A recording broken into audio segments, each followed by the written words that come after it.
પૂર્વ પ્રસંગમાં આપણે પ્રથમ અને દ્વિતીય શ્લોકનું અવગાહન કર્યું. વિવેક ધૈર્ય સતતમ રક્ષણીય તથાશ્રય વિવેકસ્તુ હરિઃ સર્વમ નિજેચ્છાતઃ કરિષ્યતિ. વિવેક ધૈર્ય સતત રક્ષણ કરવા જરૂરી છે અને એવી જ રીતના આશ્રય પણ સિદ્ધ થાય છે. વિવેક શું છે? તો શ્રી આચાર્ય ચરણો કહે છે કે વિવેકસ્તુ હરિઃ સર્વમ નિજેચ્છાત કરિષ્યતિ. વિવેક તો હરિ સઘળું નિજ ઈચ્છાથી કરે છે, કર્યું છે અને કરશે. તો પછી પ્રાર્થના કરવાથી શું ફાયદો? એટલે વિવેકનું જે સ્વરૂપ લક્ષણ છે ત્યાં સુધી પહોંચવા માટે પ્રથમ પગથિયું પ્રાર્થિત એવા તતઃ કિમ સ્યાત સ્વામ્યભિપ્રાય સંશયાત સર્વત્ર તસ્ય સર્વમ હે સર્વસામર્થ્યમેવ ચ. પ્રભુ પોતાના અભિપ્રાય પ્રમાણે જ કરશે.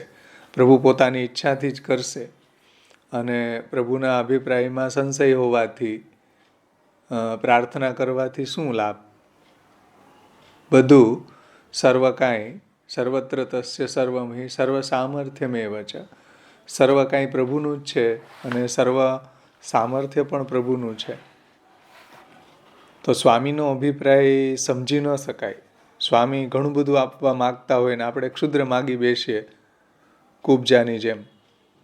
તો હવે ભગવાન આપવા માટે ફલદાન કરવા માટે સામે બિરાજતા હોય અને કુબજાની જેવું માગી લઈએ આપણે, તો પછી ક્ષુદ્ર વસ્તુ પ્રાપ્ત કરીને પણ શું જીવનમાં હાસિલ કરી લીધું એમ. એટલે કુબજાને પ્રભુએ માગવાનું કહ્યું તો એણે ક્ષુદ્ર કામ માગ્યો કે ભાઈ મારી સાથે તમે 3-4 દિવસ રહો. હવે ગોપીજનોના જેવો પ્રેમ, ગોપીજનોના જેવો સ્નેહ, ગોપીજનોના જેવું સૌભાગ્ય જો માગ્યું હોત તો પ્રભુ એને આપી દેત. કેમ કે પ્રભુ એવા આમાદા છે કે જે વસ્તુ જેને જે જોઈએ આપવા પ્રભુ પધાર્યા છે. એકદમ લૂંટાવવા પધાર્યા છે પોતાનું સર્વસ્વ. હવે એની પાસે આવું ક્ષુદ્ર કામ માગ્યો તો શ્રી મહાપ્રભુજી ત્યાં કહે છે કે આ કુબજા છે એ બહુ દુહાગન છે, દુર્ભગા છે. દુર્ભગા શબ્દ વાપર્યો.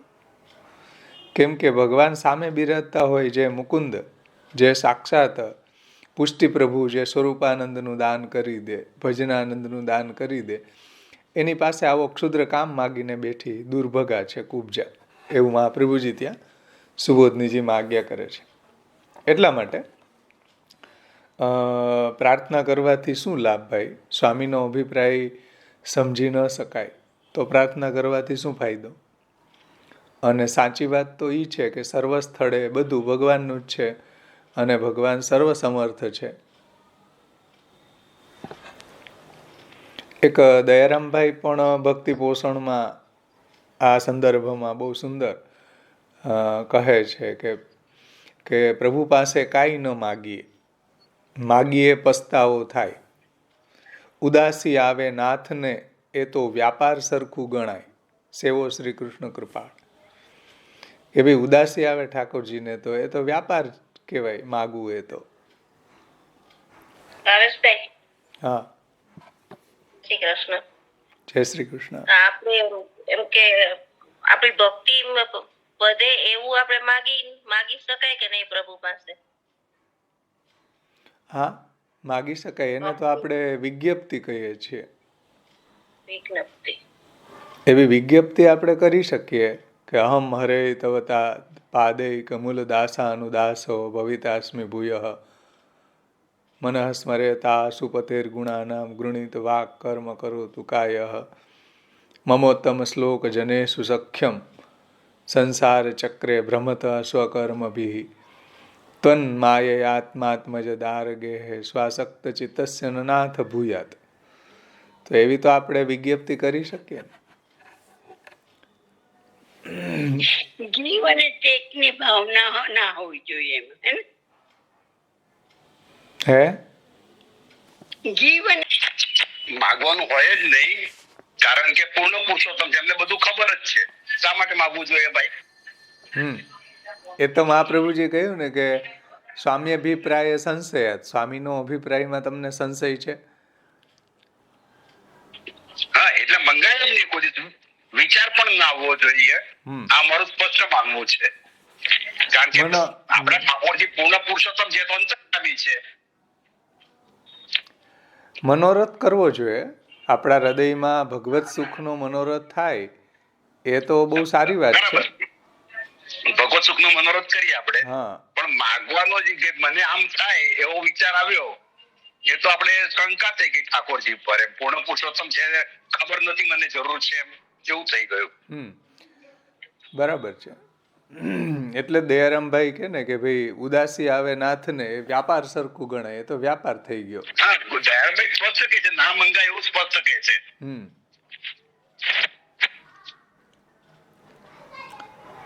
ભાવેશભાઈ, એ ભક્તિ પણ આપણને એવું છે જેટલી આપણી આપણા જયારે આવીએ ત્યારે આપણામાં સિદ્ધ છે બધી વસ્તુ, જેટલા આપણું હશે એટલું જ આપણને કરવા મળશે ને ભાઈ.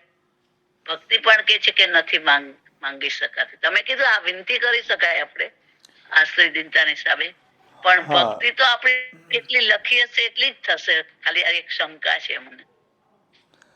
આપણે મહાપ્રભુજી આજ્ઞા કરી ષોડશ ગ્રંથમાં એ રીતના આપણે ભગવત સેવા કથા પરાયણ થવું જોઈએ. મહાપ્રભુજીની આજ્ઞા પ્રમાણે આપણે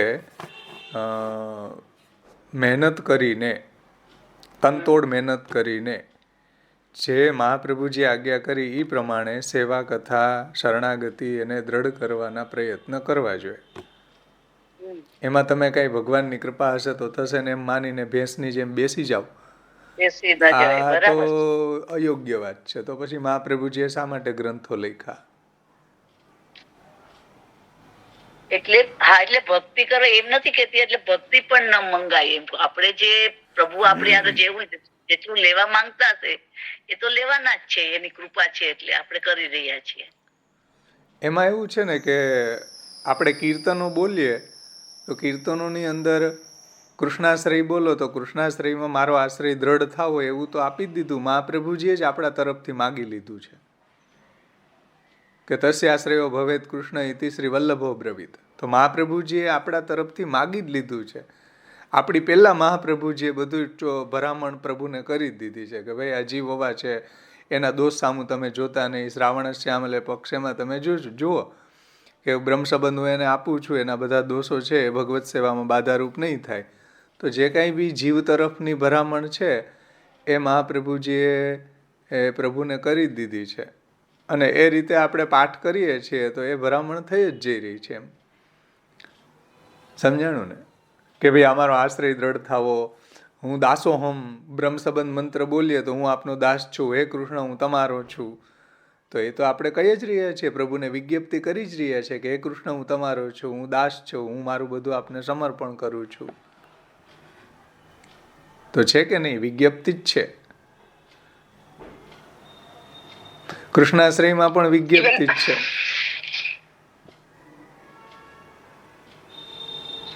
જયારે પ્રહલાદજી પર ભગવાન પસંદ થયા એમની ભક્તિથી, એમને કહ્યું કે તમે કંઈક માગો, તો કે હું માગું તો વ્યાપાર કર્યો કહેવાય. બરાબર ને? મને તો કાંઈ નથી જોઈતું. ગયા વખતે એ શ્લોક લીધો છે ને, ગોકુલોત્સવજીએ જ એ શ્લોક લીધો છે.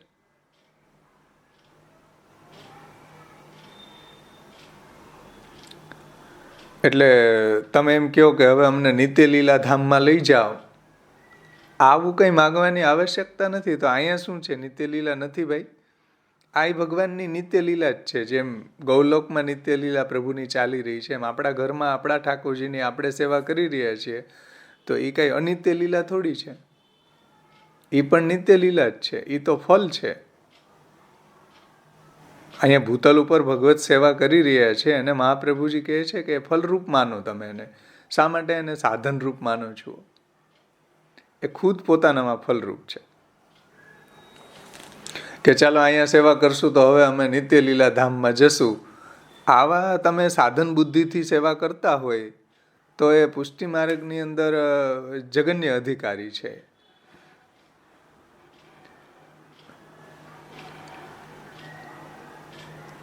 ખેર, ચલો આગળ વધશું આપણે. થોડુંક રિવિઝન હું કરું છું.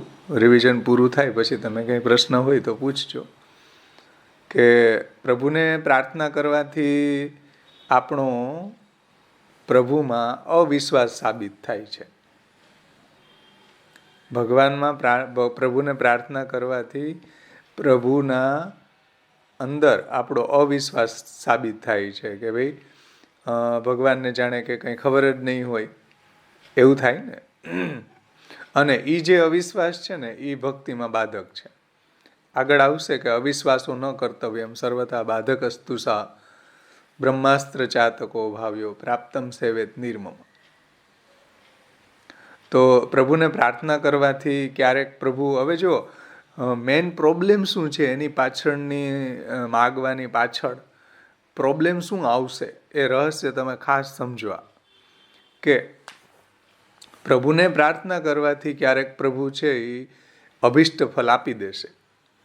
આપણને અભિષ્ટ ફલ આપી દીધું અને એ ફલને કારણે આપણી અંદર ભક્તિમાં જે વૃદ્ધિ થશે કે જો મારી આ કામના પૂર્ણ થઈ, હવે મારે વધારે ભક્તિ કરવી જોઈએ, એટલે હજી મારી બીજી કામનાઓ પૂર્ણ થશે. તો ફલ પ્રાપ્ત થવાના કારણે ભક્તિમાં જે વૃદ્ધિ થશે એ ભક્તિ નિરુપધિક નહીં હોય, પછી એ ભક્તિ પછી સોપાધિક બની જશે આગળ જતા. અને પ્રભુ ક્યારેક અભિષ્ટ ફલ ન આપે તો પછી આપણી ભક્તિ પાછી ડાઉન થઈ જશે કે હવે ઠાકોરજી કોઈ અમારા કામના નથી, કાંઈ અમારી ઈચ્છા તો પૂર્ણ નથી કરતા. અને જ્યારે કામના પૂર્ણ કરશે તો જાણે કે ભક્તિની સમરા કાઢી જશે, ભક્તિ સોડે કડાએ ખીલી જશે. અને જ્યારે અભિષ્ટ ફલ નહીં આપે ત્યારે આપણી ભક્તિ ડાઉન થઈ જશે. થશે ને, આ પ્રોબ્લેમ આવશે. જુઓ તમે સાયકોલોજીકલ વિચારો તમે. એટલે પ્રાર્થના ત્યાગ એ શબ્દ આપેલો છે, પ્રાર્થના ત્યાગ, પ્રાર્થનાનો ત્યાગ કરવા. હા, તો પછી જ્યારે પ્રભુ આપણું અભિષ્ટ નહીં આપે ત્યારે આપણી ભક્તિ છે એ ખંડિત થઈ જશે.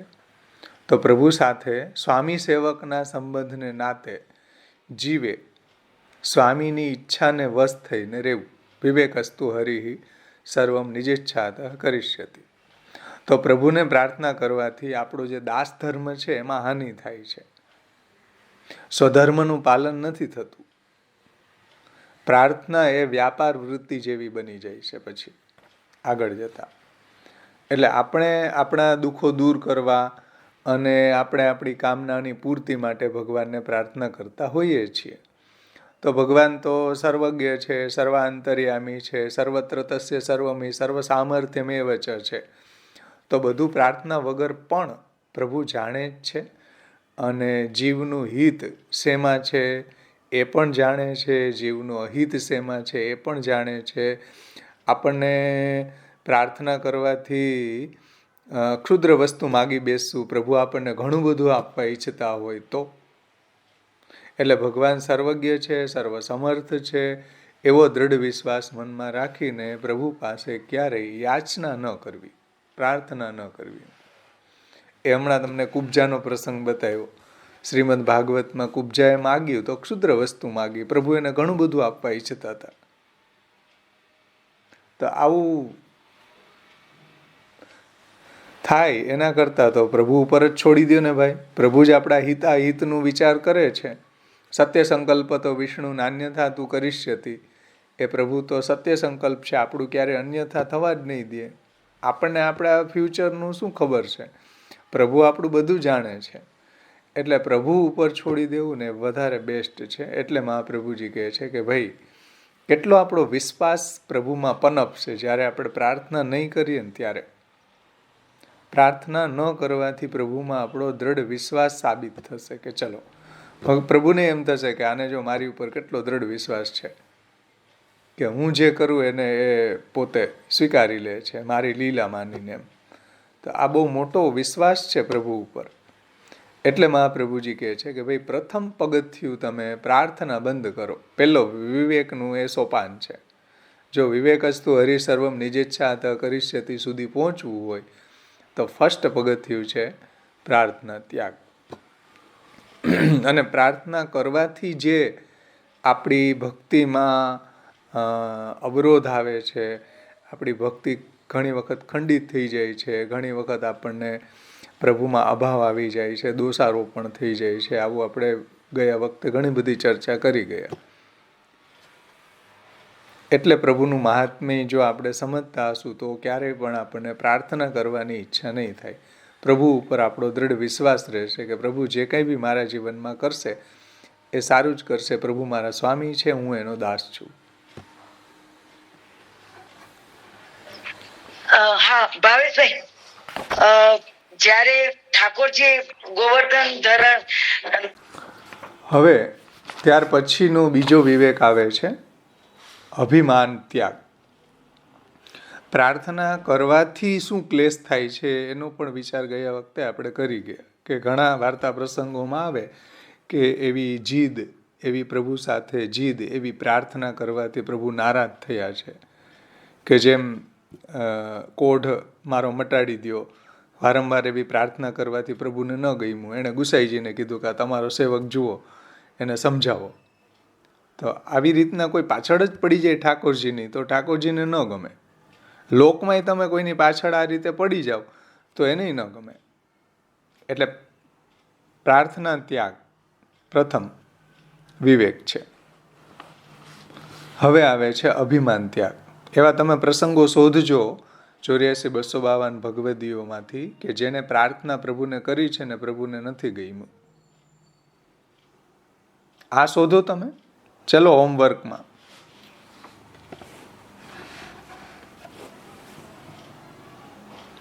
હવે બીજો પ્રસંગ, બીજો શ્લોક, ત્રીજો શ્લોકની અંદર અભિમાન ત્યાગની વાત શ્રી આચાર્ય ચરણો સમજાવે છે કે અભિમાનશ્ચ સંત્યાજ્ય સ્વામ્યધીનત્વ ભાવના વિશેષતઃ ચેદાજ્ઞા સ્યાદ અંતઃકરણ ગોચર તદા વિશેષ ગત્યાદિ ભાવ્યમ ભિન્નંતુ દેહિકાત.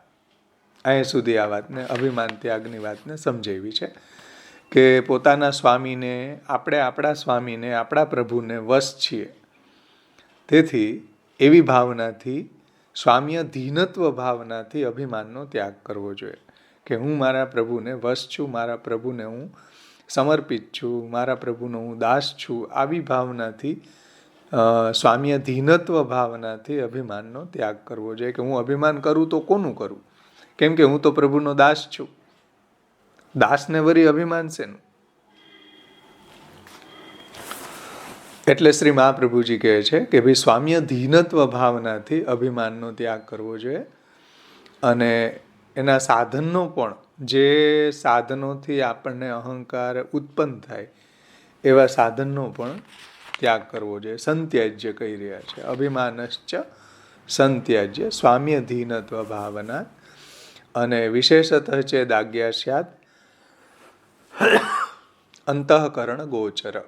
જો પ્રભુ કોઈ વિશેષ આજ્ઞા આપણને સ્વપ્ન દ્વારા કે અંતઃકરણ ગોચર કોઈ આજ્ઞા પ્રભુ કરે અને એની અંદર પ્રભુના સુખનો વિચાર હોય તો એવી આજ્ઞાનું પાલન અવશ્ય કરવું જોઈએ. સ્વામ્યધીનત્વ ભાવનાથી, સ્વામીને અધીન બનીને. એટલે શ્રી મહાપ્રભુજી કહે છે કે ભાવ્યમ ભિન્નંતુ દેહિકાત.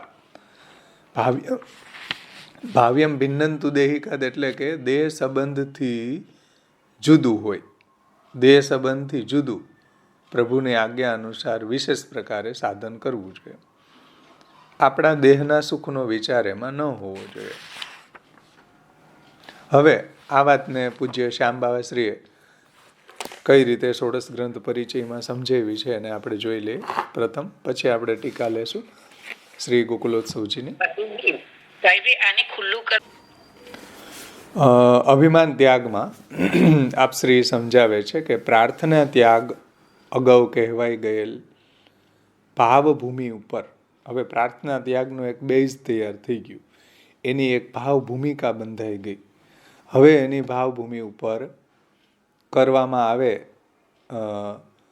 પ્રાર્થના ત્યાગ અગાઉ કહેવાઈ ગયેલ ભાવભૂમિ પર કરવામાં આવે ત્યારે એને વિવેક કહેવાય છે કે વિવેકસ્તુ હરિ સર્વમ નિજેચ્છાતઃ કરિષ્યતિ.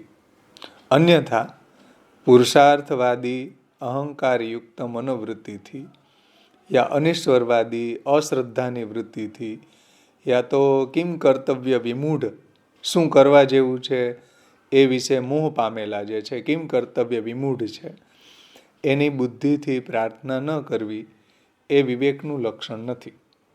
બહુ સુંદર વાત સમજાવી. જુઓ, ધ્યાનથી સમજો આ રહસ્ય કે ભાઈ પ્રાર્થના નહીં કરવી તો કોઈ પુરુષાર્થવાદી છે એ અહંકાર યુક્ત મનોવૃત્તિથી કે અમે પ્રાર્થના કરશું જ નહીં, અમે શા માટે પ્રાર્થના કરીએ, અમે અમારા કર્મના અમે અમારા પુરુષાર્થથી પ્રાપ્ત કરી લેશું, અમે શા માટે પ્રાર્થના કરીએ. તો આવા એંગલથી પ્રાર્થના ત્યાગની વાત શ્રી મહાપ્રભુજી નથી કરતા. બીજું, અનિશ્વરવાદી જે ઈશ્વરને માનતા જ નથી, શાસ્ત્રને માનતા જ નથી, અનિશ્વરવાદી અશ્રદ્ધાની વૃત્તિથી પ્રાર્થના નહીં કરે, તો આવા એંગલથી પ્રાર્થના ત્યાગની વાત મહાપ્રભુજી કરે છે. અનિશ્વરવાદી છે, અશ્રદ્ધાની વૃત્તિથી, કોઈ અશ્રદ્ધા, કોઈને શ્રદ્ધા જ નથી ભગવાનમાં, તો એ શા માટે ભગવાનને પ્રાર્થના કરે? શ્રદ્ધા હોય તો કરે ને પ્રાર્થના. તો અશ્રદ્ધાની વૃત્તિથી પણ પ્રાર્થના ન થઈ શકે. પછી કોઈ કિમ કર્તવ્ય વિમૂઢ બની જાય છે કે શું કરવું જોઈએ, શું કરવા જેવું છે તે વિશે મોહ પામેલો છે. એવી મોહ પામેલી બુદ્ધિથી પ્રાર્થના ન કરવી, આવું પણ થઈ શકે. તો આ વિવેકનું લક્ષણ નથી. આ એંગલથી મહાપ્રભુજી પ્રાર્થના ત્યાગની વાત નથી કરતા. તો કયા દૃષ્ટિકોણથી પ્રાર્થના ત્યાગની વાત મહાપ્રભુજી કરે છે? કારણ કે પુરુષાર્થવાદીઓ પ્રાર્થના નહીં કરે કે અમારે પ્રાર્થના કરીને શું, અમે અમારા કર્મના સામર્થ્યથી અમે એચીવ કરી લેશું, બધું પ્રાપ્ત કરી લેશું. અમારે પ્રાર્થના કરવાની શું જરૂર છે ભગવાનને? અમારી પાસે શું સામર્થ્ય નથી? અમારા શું હાથ નથી? અમારા શું પગ નથી? અમે અમારા સામર્થ્યથી બધું પ્રાપ્ત કરી લેશું, અમે પ્રાર્થના શા માટે કરીએ? આવો અહંકાર. પ્રાર્થના નહીં કરવાનો પાછો અહંકાર. તો આવા અહંકારથી પ્રાર્થના ન કરવી એવું મહાપ્રભુજી નથી કહેતા. સમજમાં આવે છે? થોડું ધ્યાનથી ઊંડાણપૂર્વક સમજજો આ વાત. પ્રાર્થના નહીં કરવી એટલે એવા અહંકારી બની જાય કે અમે તો અમારા પુરુષાર્થથી બધું પ્રાપ્ત કરી લેશું. તો સમજો, આ વિવેકનું લક્ષણ નથી. તેથી પ્રાર્થના ત્યાગની જેમ અભિમાનનો ત્યાગ પણ આવશ્યક છે. એટલે આવું ખોટું અભિમાન પુરુષાર્થનું નહીં કરો કે અમે અમારા પુરુષાર્થથી મેળવી લેશું, અમારે પ્રભુ પાસે પ્રાર્થના કરવાની શું જરૂર છે. તો પ્રાર્થના તો એ માઈકાંગલા લોકો કરે. તો આવો અહંકાર લઈને કોઈ આવે તો શ્રી મહાપ્રભુજી કહે છે કે ભાઈ પ્રાર્થના ત્યાગની જેમ અભિમાનનો પણ ત્યાગ આવશ્યક છે. અભિમાન આપણને કેવલ ને કેવલ આપણા સ્વામીનું જ હોવું જોઈએ, આપણા સ્વામીના દાસનું હોવું જોઈએ, દાસોહમનું હોવું જોઈએ. તો આપણા પુરુષાર્થ પર યા તો પરમાત્માથી ભિન્ન કોઈ જળ શક્તિ જેવી કે પ્રકૃતિ છે, કાલ છે, કર્મ છે, સ્વભાવ છે, માયા છે, કોઈ શૈતાન છે, કોઈ રાશિફળ છે, કોઈ ગ્રહ છે, કોઈ ચોઘડિયા છે, આનું અભિમાન ન હોવું જોઈએ. સ્વામ્યધીનત્વ ભાવના, આપણા સ્વામીનું અભિમાન હોવું જોઈએ, આપણા સ્વામીના દાસ તરીકેનું અભિમાન હોવું જોઈએ. સમજો? તો આપણા પુરુષાર્થ પર અભિમાન ન હોવું જોઈએ. યા તો પરમાત્માથી ભિન્ન કોઈ જળ શક્તિઓ જેમ કે પ્રકૃતિ છે, કાલ છે, કર્મ છે, અમે અમારા કર્મથી આ મેળવી લેશું. પછી કાલની અંદર તમે જુઓ તો રાશિ, આવા ગ્રહો વગેરે, આવા ગ્રહો સારા છે અમારે, એને કારણે અમને સારું ફળ મળશે. તો સ્વામ્યધીનત્વ ભાવના ક્યાં રહી ભાઈ? આ તો ગ્રહધીનત્વ ભાવના થઈ ગઈ. સમજમાં આવે છે વાત? તો પ્રકૃતિ, કાલ, સ્વભાવ, માયા, કોઈ શૈતાન વગેરેનું અભિમાન ન હોવું જોઈએ.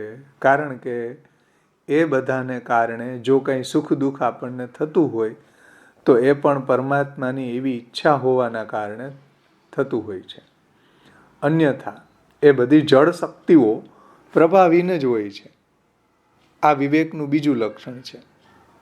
જેટલી બી જળ શક્તિઓ છે, કાલ, કર્મ, સ્વભાવ, પ્રકૃતિ, માયા, રાશિફળ, ગ્રહો, ચોઘડિયા, આ બધું કોઈ ફળ આપવા સમર્થ નથી.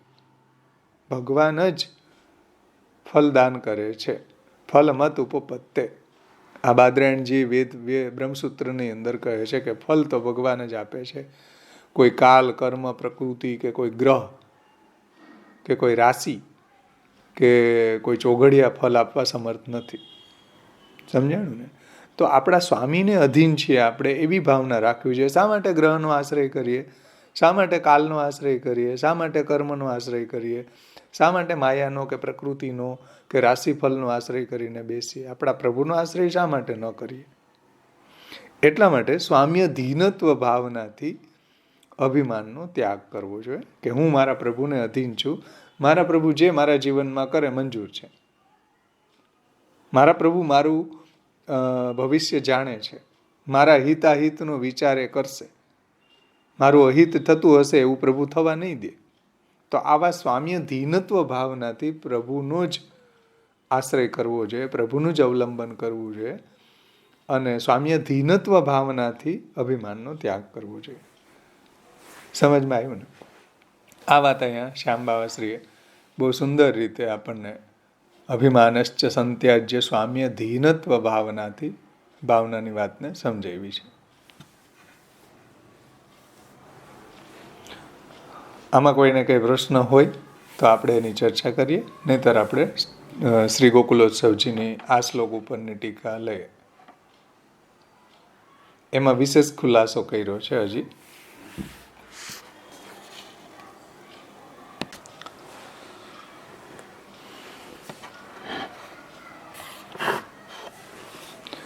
અભિમાનશ્ચ સંત્યાજ્ય સ્વામ્ય ધીનત્વ ભાવના. આપણા પ્રભુને આપણે અધીન છીએ એવી ભાવનાથી અભિમાન અને એના જે સાધનો છે કે જેને કારણે આપણને એવું અભિમાન આવી શકે છે, તો એવા સાધનોનો પણ સારી રીતે ત્યાગ કરવો જોઈએ. હું પ્રભુનો દાસ છું, પ્રભુ મારા સ્વામી છે, એવું અલૌકિક અભિમાન આપણે ધારણ કરવું જોઈએ. સમજો, સ્વામ્ય ધીનત્વ ભાવના એટલે નવરત્ન ગ્રંથમાં શ્રી મહાપ્રભુજી આજ્ઞા કરે છે કે નિવેદનંતુ સ્મર્તવ્યમ સર્વથા તાદર્શય જને. એની ટીકામાં શ્રી ગુસાઈજી આજ્ઞા કરે છે કે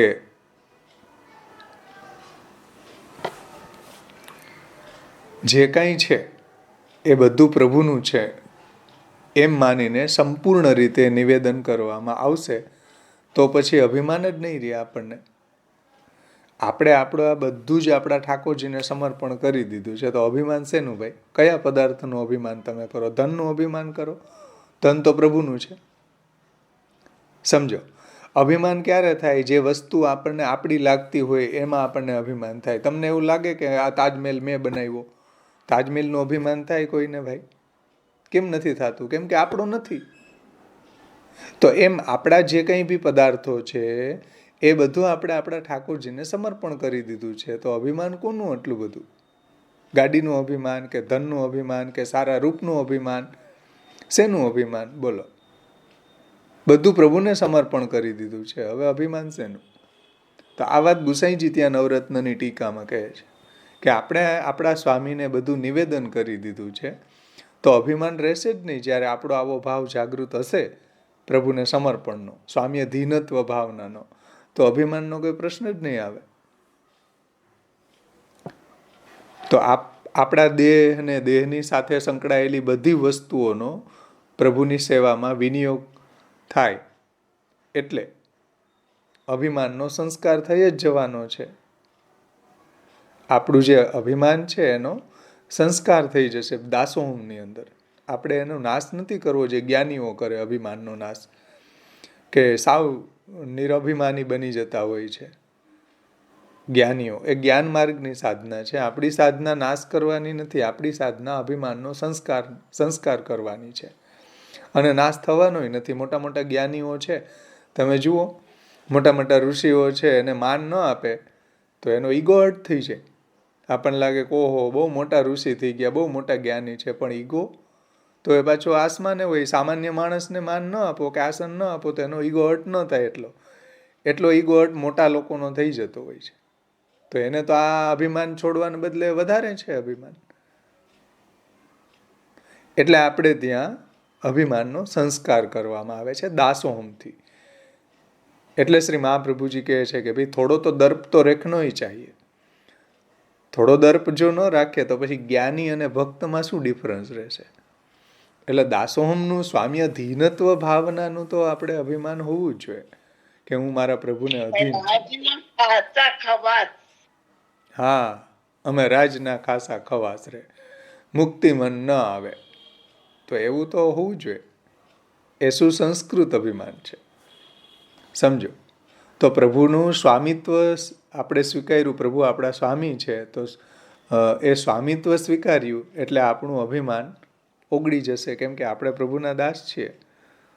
અભિમાન આપણે કોઈના માલિક હોય તો થાય, દાસને કોઈ દી અભિમાન ન થાય. તો આવી દીનતા આપણા હૃદયમાં પ્રગટ થશે જ્યારે આપણી અંદર એવી સ્વામ્યધીનત્વ ભાવના ખીલશે, આ બીજો વિવેક ખીલશે, તો આપણામાં એવું દૈન્ય પ્રગટ થશે કે ભાઈ હું તો મારા પ્રભુને અધીન છું. સ્વામ્યધીનત્વ ભાવના આપણામાં પ્રગટ થશે. એને કારણે આપણામાં એવી દીનતા આવશે. એટલે શ્રી મહાપ્રભુજીએ પણ દસમ સ્કંદ સુબોધનીજીમાં કારિકામાં કહ્યું ને, નહીં સાધન સંપત્ત્યા હરિસ્તુષ્યતિ કસ્યચિત ભક્તાનામ દૈન્યમેવેકમ હરિતોષણ સાધનમ. આપણને આપણી સાધના ચરણનું પણ અભિમાન ન હોવું જોઈએ કે હું આટલું સાધન કરું તો એનાથી ભગવાન વશ થઈ જશે. નહીં સાધન સંપત્ત્યા હરિસ્તુષ્યતિ કસ્યચિત. એમાં તો ગોપીજનો ક્લિંગ બોર્ડ થઈ ગયા કે એને જે સાધનનું અભિમાન હતું કે અમે અમારા સાધનથી કૃષ્ણને મેળવી લેશું, કૃષ્ણ મળ્યા જ નહીં. જુઓ, બધાય સાધન કરી ચૂક્યા ને, પહેલાં પ્રથમ એને શોધ્યા, ઠાકોરજીને ન મળ્યા. ઠાકોરજીના ચરણના ચિહ્નો જોઈને પાછળ એને શોધવા માટે ગયા, ન મળ્યા. ઠાકોરજીની બધી લીલાનું અનુકરણ કર્યું તોય ઠાકોરજી ન પ્રાપ્ત થયા. સમજો. અને લાસ્ટમાં પછી રૂરુદુ સુસ્વરમ રાજન કૃષ્ણ દર્શન લાલસા થયું ને, તાસામ આવિર્ભૂત સૌરી. હા, તો જ્યારે એ અભિમાન એનું દૂર થયું ત્યારે ઠાકોરજી પ્રગટ થયા. તો આ રહસ્ય સમજો અહીંયા કે આપણને અભિમાન શેનું? આપણી કોઈ એવી સ્ટેટસ નથી, આપણે પ્રભુના દાસ છીએ. તો દાસોહમનું હોવું જોઈએ, એ તો બહુ જરૂરી છે. એ તો અહંકારનો સંસ્કાર છે. તો દેહાદીનું અભિમાન છોડીને સ્વામીને અધીન રહીને સેવામાં આપણે ચિત્ત રાખવું જોઈએ. લૌકિક અભિમાન છોડવું જોઈએ. આ વિવેક છે, બીજો વિવેક. બીજું વિવેકનું સાધન લક્ષણ છે. તો આમનું જે અભિમાન કરું ને, હા, એટલે આપણે પુષ્ટિ અસ્મિતા કહેવાય. બરાબર, એક્ઝેક્ટ. એ પુષ્ટિ અસ્મિતા છે. આપણી પુષ્ટિ અસ્મિતા છે, એ તો હોવી જ જોઈએ. હા, એ અહંકાર નથી. પુષ્ટિ અસ્મિતા બ્રહ્મ સંબંધીમાં હોવી જોઈએ. બરાબર છે. અને એ હશે, હા, એ હશે તો પુષ્ટિ માર્ગ ઉપર આગળ વધી શકાશે. પુષ્ટિ અસ્મિતા જો ન હોય, એ અસ્મિતા તો હોવી જ જોઈએ આપણી. ને આપણે અસ્મિતા નથી તો આપણે એમ કહી શકીએ કે આપણામાં લાયકાત જ નથી કોઈ જાતની સંપ્રદાયની. બરાબર. પુષ્ટિ અસ્મિતા જો ન હોય તો આપણે આ માર્ગમાં નિષ્ઠા જ ન આવે. આ માર્ગની અંદર આપણને વિશ્વાસ, નિષ્ઠા, અનન્યતા, દ્રઢતા આ ન આવે. એટલે દાસોહમ, પુષ્ટિ અસ્મિતા આપણી હોવી જ જોઈએ.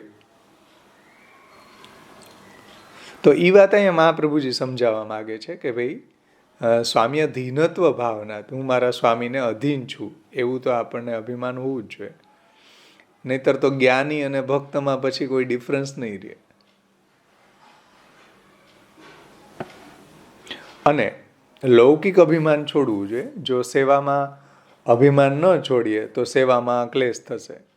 સમજો, અભિમાન ત્યાગ મહાપ્રભુજી અહીંયા સમજાવ્યું છે, જે શરણાગતિવાળાને, પ્રપત્તિ માર્ગવાળાને અને સેવા માર્ગવાળાને બંનેને એટલું જ જરૂરી આ ગ્રંથ છે. તો બંને રીતે આપણે એને સમજી શકીએ કે ભાઈ પ્રપત્તિ માર્ગવાળા માટે પણ અભિમાન ત્યાગ જરૂરી છે કે હું પ્રભુનો દાસ છું, પ્રભુ મારા સ્વામી છે. અને ભગવત સેવા કરવાવાળાએ પણ અભિમાન ત્યાગ, સ્વામ્ય ધીનત્વ ભાવનાથી એનો અભિમાનનો ત્યાગ કરવો જોઈએ. અને ન કરવાથી ઘણી બધી પ્રોબ્લેમ સેવામાં પ્રગટ થશે, સેવામાં ઘણી બધી પ્રોબ્લેમ આવશે આપણા અભિમાનનું પોષણ કરવાના કારણે. કે આપણે આપણા અભિમાનને પોષવામાં રહેશું એને કારણે ઠાકોરજીને પણ પરિશ્રમ થશે અને ક્લેશ, આપણા જીવનમાં ક્લેશ આવશે. એ ક્લેશનો ધુવાડો ઠાકોરજી સુધી પણ પહોંચશે. ગોવિંદાસ ભલ્લાનું ઉદાહરણ લઈ શકાય. હા, જુઓ, એવું અભિમાન કરવાથી ઠાકોરજીને ક્લેશ થયો ને. ભલ્લા ગોવિંદાસજીની વાર્તામાં આપણે જોઈ શકીએ. અને અહંકારી ક્ષત્રિય હતા એવું પણ ત્યાં કહ્યું છે. તો એને કારણે પ્રોબ્લેમ શું આવી કે ભાઈ આટલું બધું સેવા ટહેલવાઓને કરતાં વધારે સેવા કરીને એને નીચા દેખાડી દેવા ઠાકોરજીને નહીં ગમે. આવા અભિમાનથી ને ઠાકોરજી પ્રસન્ન નહીં થાય. દૈન્ય વગર ઠાકોરજી પ્રસન્ન નહીં થાય એમ. એટલે અભિમાનશ્ચ સંત્યાજ્ય. આવા પ્રસંગો તમે જુઓ, 84-252 ભગવદીઓના પ્રસંગોમાં જુઓ કે જ્યાં જ્યાં બી અભિમાન આવ્યું છે ને ત્યાં ઠાકોરજી, મહાપ્રભુજી, ગુસાઈજી નારાજ થયા છે. આ હોમવર્કમાં તમે શોધીને આવજો કે આ પ્રસંગ ગોવિંદાસજીનો છે, એમાં જુઓ તમે. ઉપલાવાલી પેલી ભાઈ હોય છે ને, ઉપલાવાલી ગુસાઈજીની સેવિકા. હા, ઉપરાવાળી ગોપીઓને પણ સૌભાગ્ય મઠ થયો. હા, સરસ્વત કલ્પ પ્રભુ સાક્ષાત જોડે હતા છતાંય પણ એક સામાન્ય સૌભાગ્ય મઠ કર્યો તો પ્રભુ નહીં સાચે ને. હા, બધાને તમે જુઓ. અર્જુનજીને થયો, અર્જુનજીને થયો હતો મદ, અહંકાર, તો ઠાકોરજીએ દૂર કર્યો ને એમ. ઇન્દ્રને થયો હતો, પછી ભીમને થયો હતો, પાંડવોમાંથી બધાને થયો હતો, પ્રભુએ દૂર કર્યો. ઉદ્ધવજીને હતું, ગોપીજનો દ્વારા પ્રભુએ દૂર કર્યું છે ને. જ્યાં જ્યાં બી ભક્તોને આવું અભિમાન થયું છે ને પ્રભુએ એને દૂર કરાવ્યું છે. કેમ કે અભિમાન આપણને આપણા ઠાકોરજીનું જ હોવું જોઈએ. ભગવાન આપણા હિતે જ છે એટલે આપણા અભિમાનને કેમ પ્રકારે તોડશે. હા, એ આપણી ભક્તિની જે સાધના પ્રણાલી છે એમાં એ બાધકરૂપ થશે.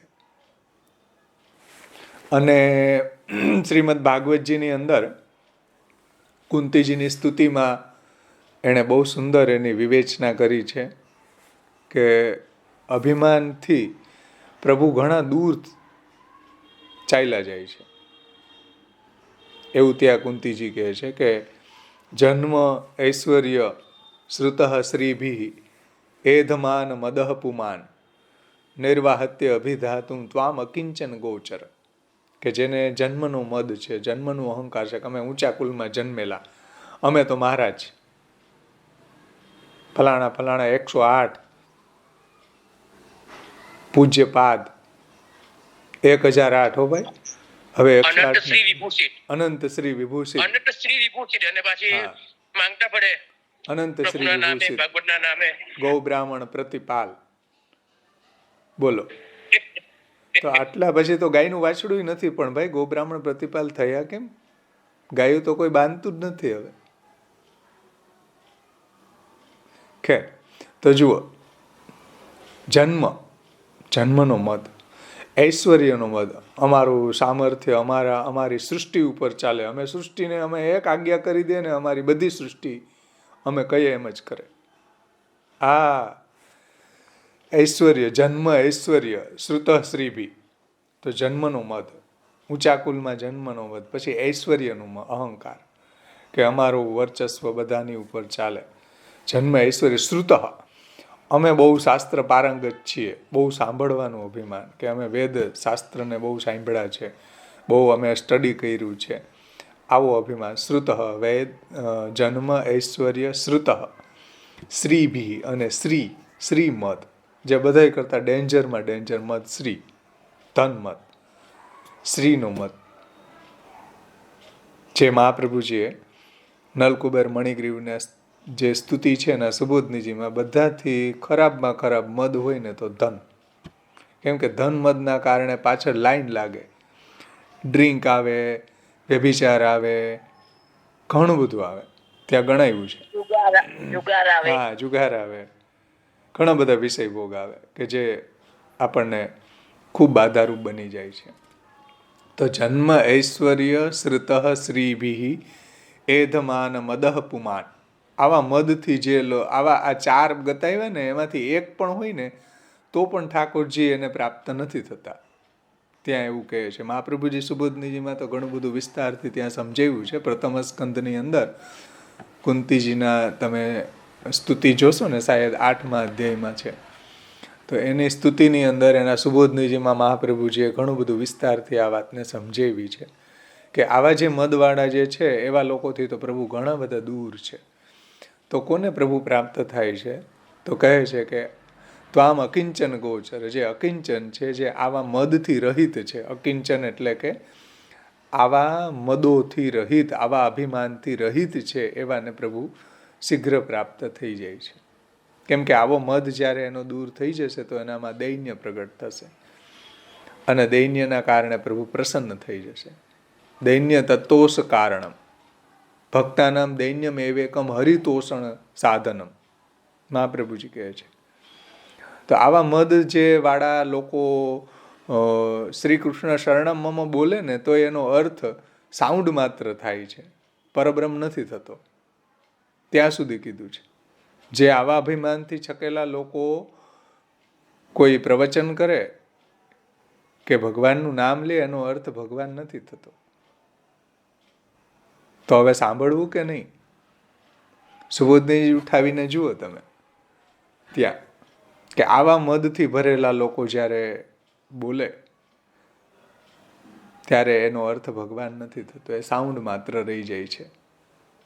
જ્યારે આપણે મહાપ્રભુજીના સિદ્ધાંત પ્રમાણે જીવતા હોય, મહાપ્રભુજીએ બતાવેલી સાધના પ્રણાલીના ક્રાઇટેરિયામાં રહીને આપણે શ્રી કૃષ્ણ શરણમમાં બોલીએ તો એનો અર્થ પરબ્રહ્મ થાય છે. સમજાણું? પરબ્રહ્મ પુરુષોત્તમ પરમ કાષ્ઠાપન્ન ભગવાન થાય છે. આવા લોકો જ્યારે અષ્ટાક્ષર બોલે ત્યારે એનો અર્થ કૃષ્ણ નથી થતો. અને એવા લોકોનું તમે સાંભળો ને તો એની ઇફેક્ટ પણ નથી થતી, ત્યાં સુધી કહ્યું છે. તો આટલું અભિમાન ખતરનાક છે. અને અભિમાન ઉપર તમે જુઓ, શ્યામબાવાશ્રીના 400 પેજના 2 પુસ્તક છે કેવલ આટલા વાક્ય ઉપર. અહંકારમ ન કુર્વંતી માનાપેક્ષામ વિવર્જેત, આ મહાપ્રભુજીનું નિબંધનું વાક્ય છે. અહંકારમ ન કુર્વંતી માનાપેક્ષામ વિવર્જેત, અહંકારનો ત્યાગ કરો. તો અહંકાર કેટલો ખતરનાક હશે, કેટલી ઊંચી અવસ્થાથી પણ આપણને નીચે પછાડી દે છે. અને પુરાણોની અંદર એવા ઘણા બધા પ્રસંગો છે કે પડેલા છે અહંકારના કારણે, ઘણા પડેલા છે. ભક્તો પડ્યા છે, પણ પ્રભુએ એના અહંકાર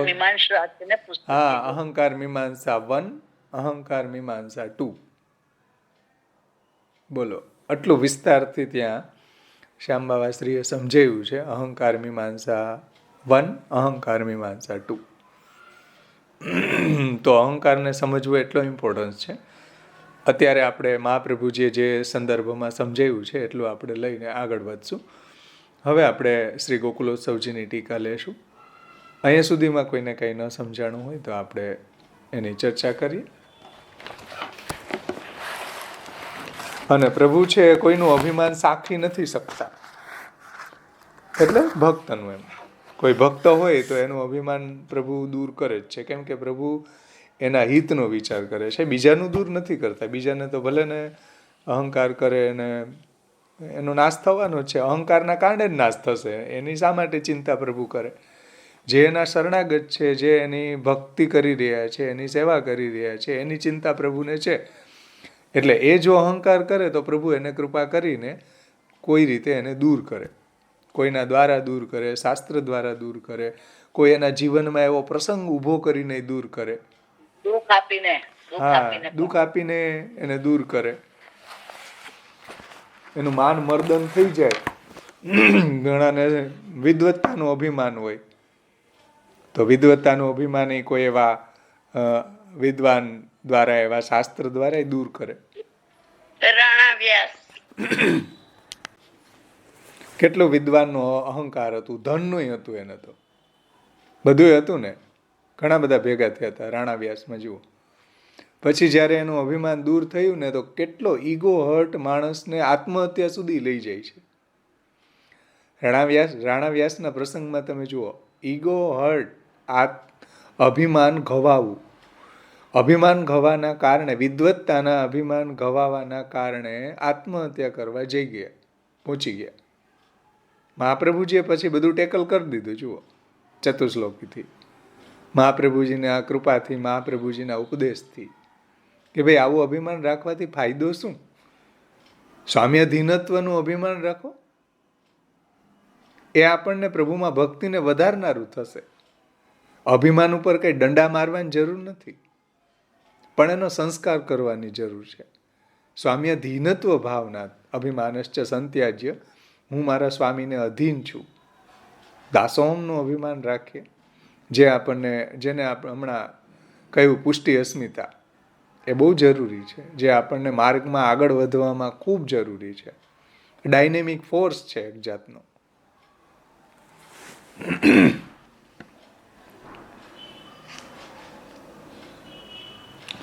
અને આવા પ્રસંગો તમે શોધો, આવતી વખતે મને કહેજો કે અભિમાનના કારણે ક્યાં કોઈ જગ્યાએ અભિમાનનું ભગવાને, મહાપ્રભુજીએ, ગુસાઈજીએ એને દૂર કર્યું છે, ભગવાને દૂર કર્યું છે. ઇન્દ્ર વગેરેનું પણ દૂર કર્યું છે. ભાગવતજીની અંદર આપણે પ્રસંગો જોઈ શકીએ. જ્યારે અસ્વસ્થામાં એ બ્રહ્માસ્ત્ર છોડ્યું, અર્જુનને દૂર કર્યું છું. અર્જુનને અહંકાર આવી ગયો હતો. જ્યારે બ્રહ્માસ્ત્ર છોડ્યું ખબર જ ન પડી, ભગવાનની સ્તુતિ કરી ભાઈ, અને એને રોકવા કોઈ સમર્થ નહોતું. ઓતરાને જુઓ, પ્રભુના શરણે ગયા, મોટા મોટા દિગંત હતા ત્યાં સામર્થ્યવાળા, કેમ એના શરણે ન ગયા? તો ભીમનું દૂર કર્યું. અર્જુનજી જ્યારે ઇન્દ્રપ્રસ્થ આવતા હતા દ્વારકાથી, જ્યારે પ્રભુએ આસુર્યામો લીલા કરી, તો ભીલ લોકોએ અભિમાન દૂર કરી દીધું છે ને. એટલે પ્રભુ જ્યારે પોતાના ભક્તને પોતાનું માને છે, તો કોઈ ના કોઈ રીતે એને દૂર કરે છે. પણ આપણને ત્યારે એ સમજાવવું જોઈએ કે ભાઈ મહાપ્રભુજીએ જે આપણને કહ્યું છે કે પ્રભુ આપણું અભિમાન દૂર કરે છે, કૃપા, એને તમે પ્રભુની કૃપા માનો, આપણા ઠાકોરજીની કૃપા માનો, કે સારું થયું પ્રભુએ મારું આ અભિમાનને દૂર કર્યું. બહુ જરૂરી છે. પણ આપણને સમજ જ નથી પડતી કે આપણને ખબર ન પડે કે આપણને અભિમાન થયું. એટલે ષોડશ ગ્રંથ આપણને આપણો દોષ બતાવે કે આપણે ક્યાં રોંગ જઈ રહ્યા છીએ. મહાપ્રભુજીના ગ્રંથોનું અધ્યયન કરીને જો આપણને આપણા દોષ ન દેખાય, તો આપણું અધ્યયનમાં કાંઈક કમી છે. કેમ નથી દોષ દેખાતા? કાંઈક ને કાંઈક પ્રોબ્લેમ આપણને આપણી દેખાવી જોઈએ, કેમ કે મહાપ્રભુજી આપણને સુધારી રહ્યા છે. દોષ આપનો. હવે આપણે ટીકાનું અવગાહન કરશું. એટલું અભિમાનની બાબતમાં જોઈ લીધું. હવે આપણો અહંકાર ને ઠેસ પહોંચે છે ને, ત્યારે પ્રભુમાં ચિત્ત નથી રહેતું. એવું ખબર પડી જાય છે આપણને. ચિત્ત નથી જાય એમાં આપણો અહંકાર. એટલે ક્લેશ થાય ને, પછી અનુભવ થયો ભાઈ એનો. પછી આપણા જીવનમાં ક્લેશ થાય. એ ક્લેશ પછી ક્યાં પહોંચે? ક્લેશનો ધુવાડો ઠાકોરજી સુધી પહોંચે. એના કરતા આ વિવેક ધૈર્યાશ્રયની ચીમની લેવી જોઈએ ઘરમાં, આપણા જીવનમાં ઉતારીએ તો એના ઠાકોરજી પછી એના ભોગ ન બને. એટલે અભિમાન ઉપર તો બહુ રમત છે. આ તમે આ બે પુસ્તક વાંચો ને, અભિમાન, અહંકાર મીમાંસા 1 અને અહંકાર મીમાંસા 2, એમાં ખૂબ ડીપ સમજાવ્યું છે, અદ્ભુત સમજાવ્યું છે. જીવનની અંદર આ પુસ્તક ખાસ વાંચવા વિનંતી બધાને, કે અભિમાનની કેવી કેવી કરામત છે તમે જુઓ, કેવી રીતના આપણને છેતરે છે. ભાઈશભાઈ, જય શ્રી કૃષ્ણ. ઠાકોરજીને ધુવાડો પસંદ નથી આપણે કહીએ છીએ, તો આ ક્લેશરૂપી ધુવાડો સમજવાનો આપણે. હા, આજ બોલો નહીં, ફિઝિકલી નહીં, આજ મહાપ્રભુજીનું તમે એ વાર્તા પ્રસંગની અંદર જુઓ કે ઠાકોરજીનું અપ્રિયમાં અપ્રિય શું, તો કે ક્લેશ. હા, તો ક્લેશ, ધુવા. ક્લેશનો ધુવાડો સમજવાનો, હા, લાકડાનો નહીં. કૃષ્ણદાસ મેઘનની વાર્તામાં જુઓ, ત્યાં આ જ બતાવ્યું છે કે ભાઈ ધુવાડો એટલે શું, તો કે ક્લેશ. ક્લેશ ઠાકોરજીને અપ્રિય વસ્તુ છે. પ્રિયમાં પ્રિય વસ્તુ શું, તો કે નવનીત. નવનીત એટલે કોઈ ફિઝિકલી નવનીત નહીં, ભક્તોનો મનુહાર પૂર્વકનો કોમલ ભાવ. બહુ સુંદર એ થઈ ગયું આજે સમાધાન. હા, એટલે આવા ક્લેશના ભાગીદાર પ્રભુને નહીં બનાવો. પ્રભુની સાનિધ્યમાં, ઠાકોરજીની સેવામાં આવો ક્લેશ ન થાય એનું કેર લેવી જોઈએ. હા ગિરીશભાઈ. હા હા મહાપ્રભુજીનું વાક્ય અહંકાર ન કુર્વીતમ. હા, બરાબર. નિબંધમાં મહાપ્રભુજી આજ્ઞા કરી છે, અહંકારમ ન કુર્વીત માનાપેક્ષા વિવર્જે. ન કુર્વીતમ. હા, આપણા પર છે એકચ્યુઅલી કે આપણે કરી રહ્યા છીએ. બરાબર. અને કૃષ્ણદાસ મેઘનની વાર્તામાં ગોરસ અતિ પ્રિય હે, ગોરસ શબ્દ એનો વાણી કહી હશે. આ વચન છે ગોકુલનાથજી. ગોરસ શબ્દ ને વાણી, મનુહાર પૂર્વકની વાણી. તાકો ભાવ અનિર્વચનીય હે. એને આપણે વાણીથી એને વર્ણન ન કરે કરીએ. છે ઠાકોરજી સાથે. મહાપ્રભુજી કેવું એવું છે કે હું સમજાવી શકું એમ નથી. એનો ભાવ કેવો છે તે તાકો ભાવ અનિર્વચનીય. હા, એમ વાણીથી એને કહી ન શકાય, અનુભૂતિનો વિષય છે. અને આવા ક્લેશ જ્યાં થયા છે ને ત્યાં ઠાકોરજીને ગમ્યું નથી. તમે વાર્તા પ્રસંગોની અંદર જુઓ, જ્યાં જ્યાં બી આવો અહંકાર પ્રગટ થયો ત્યાં ઠાકોરજીને ગમ્યું નથી. એ ક્લેશ ઠાકોરજીને ગમ્યો નથી. અહંકારનો, આપણા અહંકારનો ધુવાડો ઠાકોરજી સુધી ન જાય એટલા માટે આ વિવેક ધૈર્યાશ્રયની ચીમની આપણે સમજવી જોઈએ, કે જ્યાંથી આપણે આપણો ક્લેશ રૂપી ધુવાડાને બહાર કાઢી શકીએ, આપણા ઠાકોરજીનો પરિશ્રમ ન થાય એટલા માટે. હવે જુઓ, ગોકુલસ્થવજીની ટીકામાં આપણે પ્રવેશ કરશું.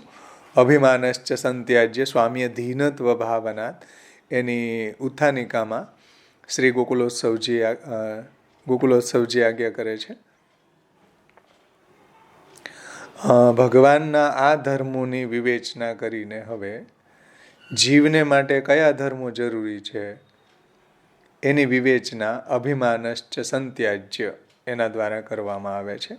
પૂર્વમાં આપણે જોઈ ગયા કે ભાઈ પ્રાર્થના ન કરવી વગેરે, ભગવત ધર્મ વિચારે વિવેક, જીવ ધર્મ વિચારે વિવેક જોઈ લીધો.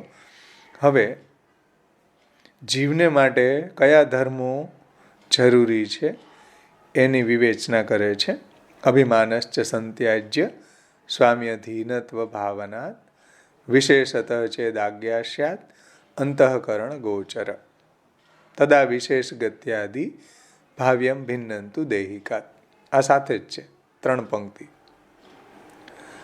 સેવકોએ મનમાં સર્વદા સ્વામીની અધીનતાની જ ભાવના કરવી જોઈએ, કેમ કે એમનો દાસ ધર્મ આ જ છે કે હું મારા પ્રભુને અધીન છું, હું મારા સ્વામીને અધીન છું. તો અહીં ભાવનાત એવું શ્રી મહાપ્રભુજી કહે છે. અભિમાનશ્ચ સંત્યાજ્ય સ્વામ્ય ધીનત્વ ભાવનાત, એમાં લ્યપ પ્રત્યયનો લોપ થઈ ગયા પછી આ વ્યાકરણના એંગલથી સમજાયું છે અને પંચમી વિભક્તિ થઈ છે. તો આનો અર્થ એ રીતે થાય છે કે પોતાના સ્વામીને, ભગવાનને આપણે અધીનતાની ભાવના કરતાં કરતાં અભિમાનને બધી રીતે છોડવું જોઈએ, કે હું મારા પ્રભુને અધીન છું, મારા પ્રભુને અધીન છું. આવું અભિમાન કરવાથી મારું ચિત્ત વ્યગ્ર થશે, સેવામાં વિક્ષેપ થશે, આશ્રય દ્રઢ નહીં થાય. તો એવી રીતના સ્વામ્યધીનત્વ ભાવનાથી અભિમાનને છોડવાનો પ્રયત્ન આપણે બધાએ કરવો જોઈએ. અને સંત્યજ્ય એમ જે કહ્યું છે ને, તો વાસનાની સાથે એનો ત્યાગ કરવો જોઈએ. સંત્યજ્ય એટલે સંપૂર્ણ ત્યાગ કરવો જોઈએ. આ જ કારણથી મહાપ્રભુજીએ ત્યાજ્ય શબ્દમાં સમ ઉપસર્ગ લગાડ્યો છે. એટલે એનો અર્થ એવી રીતના થશે કે લૌકિક અભિમાનને છોડી દેવું જોઈએ, પરંતુ અલૌકિક અભિમાન છે એ રાખવું જોઈએ. સ્વામ્યધીનત્વ ભાવનાનું અભિમાન તો રાખવું જ જોઈએ. લૌકિક અભિમાન છોડવું જોઈએ જે આપણને પ્રભુની સેવામાં બાધારૂપ થઈ રહ્યું છે, પરંતુ અલૌકિક નહીં. અને આ જ વિવેકને બતાવવા માટે સમ ઉપસર્ગ લગાડ્યો છે. અભિમાનશ્ચ સંત્યાજ્ય. સમજો, સંત્યાજ્ય એટલે લૌકિક અભિમાન છોડવું, અલૌકિક અભિમાન રાખવું જોઈએ. આ જ વિવેકને સમજાવવા માટે સમ ઉપસર્ગ લગાડેલો છે. અને ચ શબ્દ છે અભિમાનશ્ચ. તો ચ શબ્દથી એમ અહીંયા સમજાય છે કે અભિમાનની સાથે સાથે બીજા પણ જે દોષ છે, કામ, ક્રોધ વગેરે બીજા દોષો જે છે એને પણ છોડવા જોઈએ. એટલે એનો પણ સંસ્કાર કરવો જોઈએ, એને પણ ભગવદગામી બનાવવા જોઈએ. સમજાણું ને? કામ, ક્રોધ વગેરે જે છે એને પણ આપણે એનો પણ આપણે સંસ્કાર કરવો જોઈએ, એને પણ સુસંસ્કૃત કરવા જોઈએ. જેમ ક્રોધ છે તો આપણને ભગવદ વિરોધી નામ ક્રોધોભિચાયતે, જે ભગવાનથી વિમુખ છે, જે આપણી ભક્તિમાં ભજનમાં બાધારૂપ છે, એના પ્રત્યે ક્રોધ કરો. એને છોડવામાં, દુસંગને છોડવામાં ક્રોધ કરો, તો એનો સદુપયોગ કરો. કારણ કે ક્રોધ તો આમેય નાશ થવાનો નથી, પરંતુ આપણે એનો સદુપયોગ કરી શકીએ. કામનોય સદુપયોગ મહાપ્રભુજીએ બતાવ્યો છે. પુત્રે કૃષ્ણ પ્રિય રતિ.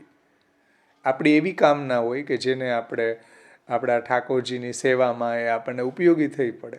એવી કેમ કામના ન જાગી શકે આપણામાં? આપણે આપણી કામનાનો સંસ્કાર કરી શકીએ, આપણે આપણા અહંકારનો સંસ્કાર કરી શકીએ, આપણે આપણા ક્રોધનો સંસ્કાર કરી શકીએ. એવું અહીં કહે છે. ચ શબ્દથી બીજા પણ લઈ રહ્યા છે, કામ, ક્રોધાદિય. આ ગોકુલોત્સવજી જુઓ, આપણે જે ઇન્ટરનલ શત્રુઓ છે ને, કામ, ક્રોધ, લોભ, મોહ, મત્સર, હા, એ પણ બધાને એનો સંસ્કાર કરવો જોઈએ. દૂર થશે નહીં, પણ એનો આપણે સદુપયોગ કરી લેવાય. એટલે ચકારાત અન્યપી કામ ક્રોધાદય. ચ શબ્દથી અહંકારની સાથે સાથે કામ ક્રોધાદિનો પણ સંસ્કાર કરવો. જેમ અહંકારનો સંસ્કાર દાસોહમથી કરીએ છીએ, એવી જ રીતના આપણી એવી જે કામનાઓ છે જે આપણા પ્રભુની સેવામાં ઉપયોગી હોય, એમાં આપણે એ કામનો સંસ્કાર કરવો. ક્રોધનો સંસ્કાર એ રીતે કરવો કે આપણને જે દુસંગ છોડવામાં, ભગવદ વિરોધી પદાર્થોને છોડવામાં, આપણી ભક્તિને બાધારૂપ થતા હોય એને છોડવામાં ક્રોધ જોશે, નહીતર તો એ છૂટશે જ નહીં. છે ને? તો ભગવદ વિરોધી નામ ક્રોધો અભિચાયતે, છોડવામાં જોશે એનો ક્રોધ. તો એનો આપણે સંસ્કાર કરી શકીએ, ક્રોધનો પણ સંસ્કાર કરી શકીએ છીએ. જેમ અહંકારનો સંસ્કાર થતો હોય તો ક્રોધનો ને કામનો કેમ ન થાય ભાઈ? સમજમાં આવે છે ને? જેનો સંસ્કાર થતો હોય તો એ તો આપણને સદુપયોગી બની જશે, એનો પછી બાધારૂપ નહીં રહે.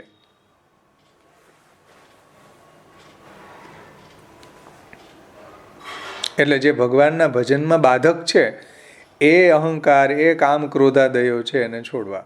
પણ જે ભગવાનના ભજનમાં સાધક છે એને કંઈ છોડવાની આવશ્યકતા નથી. અને કોના છૂટ્યા છે? મહાપ્રભુજી આ રહસ્ય જાણે છે, કોઈના છૂટ્યા જ નથી. મોટા મોટા ઋષિમુનિઓ નથી છૂટ્યા. છૂટ્યા છે કોઈ મોટા મોટા ઋષિમુનિઓને જુઓ તમે. મેનકાએ તપ ભંગ કર્યો તો ને? હા, વિશ્વામિત્રનો છે ને? તો કામ, ક્રોધ, દેવતાઓને તમે જુઓ, ઇન્દ્ર વગેરેના, એનાય નથી છૂટ્યા. એટલે મહાપ્રભુજી પરાશરજી, હે મહામુનિ પરાશરજી. હા, પરાશરજીને જુઓ તમે, સૌભરીને જુઓ. હા, તો કામ છે એ માછલાઓની ક્રીડા જોઈને એને માનધાતાની 50 કન્યાઓને પરણ્યા. સૌભરીને જુઓ, ઉપાખ્યાન શ્રીમદ ભાગવતજીમાં આવે છે. મોટા મોટા એટલે તો ઇન્દ્રને પણ ઇન્દ્રયાગ ના કર્યો તો એટલો ક્રોધ આવ્યો તો એને મેઘ વરસાવ્યો ને એવી રીતના વ્રજમાં.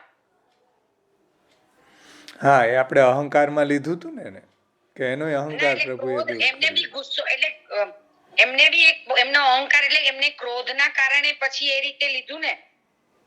હા, તો એ ક્રોધ બાધારૂપ થયો ને. હા, ચોક્કસ ચોક્કસ. તો જે ભગવાનના ભજનમાં બાધારૂપ હોય એવો ક્રોધ છોડવો જોઈએ.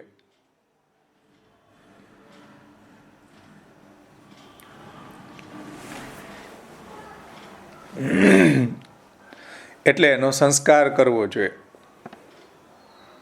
એને એ જગ્યાએ વાપરવો જોઈએ કે જ્યાં આપણને પ્રોપર આપણને એ દુસંગ છોડવામાં કે આપણને એવા પદાર્થ જે ભગવાનના ભજનમાં બાધક રૂપ છે એને છોડવામાં ક્રોધનો આપણે સંસ્કાર કરવો જોઈએ ને, તો બધાનો સંસ્કાર થઈ શકે એમ છે. અને બધાનો દુરુપયોગી થઈ શકે. ઝેરનોય સારો ઉપયોગ થઈ શકે અને અમૃતનોય દુરુપયોગ થઈ શકે. સમજાણું ને? ઝેરનોય સદુપયોગ થઈ શકે મેડિસિનના રૂપમાં, અને અમૃતમાં કોઈને ડુબાડી દો ને તો મરી જાય, એનોય દુરુપયોગ, અમૃતનોય દુરુપયોગ થઈ શકે. તો બધા પદાર્થો છે ને એનો બંને ઉપયોગ હોય, એ પછી કામ, ક્રોધ, લોભ, મોહ, મદ, માત્સર્ય કોઈ બી હોય. એટલે અહીંયા કહી રહ્યા છે કે ભાઈ એનો સંસ્કાર કરવો જોઈએ. આગળ કહે છે ટીકાકાર, અહીં એક એવો પ્રશ્ન થાય કે જો ભગવદીઓને લૌકિક અથવા તો અલૌકિક કોઈ વિશેષ કાર્ય કર્તવ્ય રૂપે કરવાનું હોય તો કેવી રીતના કરવું જોઈએ? તો આનો ઉત્તર શ્રી આચાર્ય ચરણો આજ્ઞા કરે છે કે વિશેષતઃ ચેદ આજ્ઞા સ્યાદ અંતઃકરણ ગોચર તદા વિશેષ ગત્યાદિ ભાવ્યમ ભિન્નંતુ દેહિકાત. એ શબ્દોથી કરે છે. આનું તાત્પર્ય એવું છે કે જો ભગવાનની કોઈ વિશેષ આજ્ઞા થઈ જાય તો તે જ વિશેષ પ્રકારે તે આજ્ઞા પ્રમાણે કરવું જોઈએ, પરંતુ ભગવદ આજ્ઞા વગર ન કરવું જોઈએ. તે ભગવદ આજ્ઞા પણ આપણા અંતઃકરણમાં જ સ્ફુરિત થવી જોઈએ. એવું નહીં કે ક્રોધના આવેશમાં કે હાસ્ય પરિહાસમાં કે એવી રીતના ચિત્તમાં ઊભા થતા કોઈ ભાવને આપણે ભગવદ આજ્ઞા માની લઈએ, એવું અહીંયા નથી કહેવાનું તાત્પર્ય. આપણા અંતઃકરણમાં આપણે સવારે ઠાકોરજીને કોઈ સામગ્રી કરતા હોય, આપણા હૃદયમાં કંઈક અલગ પ્રેરણા થઈ જાય, આપણે એવી સામગ્રી સિદ્ધ થઈ જાય. સાંજે કંઈક આપણે પ્લાનિંગ અલગ કર્યો હોય, સવારે પ્લાનિંગ બદલી જાય. કેમ? પ્રભુને આપણા અંતઃકરણમાં એ પ્રેરણા કરે છે એવી. કોઈ વૈષ્ણવને ત્યાં આપણે પ્રસાદ લઈએ તો આપણને આપણા હૃદયમાં આપણા ઠાકોરજીને સામગ્રી અરોગાવાની ઈચ્છા થાય. અંતઃકરણ ગોચર આજ્ઞા છે, કોઈ સ્વપ્ન દ્વારા આજ્ઞા થાય.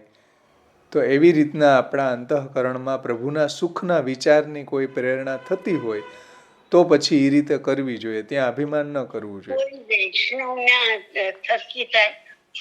હા, કોઈ વૈષ્ણવ દ્વારા એવી પ્રેરણા થાય આપણને તો એમાં ભાવ્યમ ભિન્નંતુ દેહિકાત, આ થર્મોમીટર ત્યાં વાપરવું જોઈએ કે આપણા દેહના સુખવાળી ન હોવી જોઈએ. દેહ સુખથી અલગ ભગવત સુખની હોવી જોઈએ. આને ભૂલવું ન જોઈએ.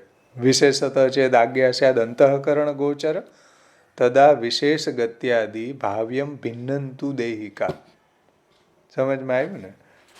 એને આગળ સમજાવે છે, આપણે ટીકાકારના શબ્દોમાં જ જોઈએ. જુઓ, આવા શ્રીમદ આચાર્ય ચરણોએ અંતઃકરણ ગોચર એ શબ્દ દ્વારા કહી રહ્યા છે.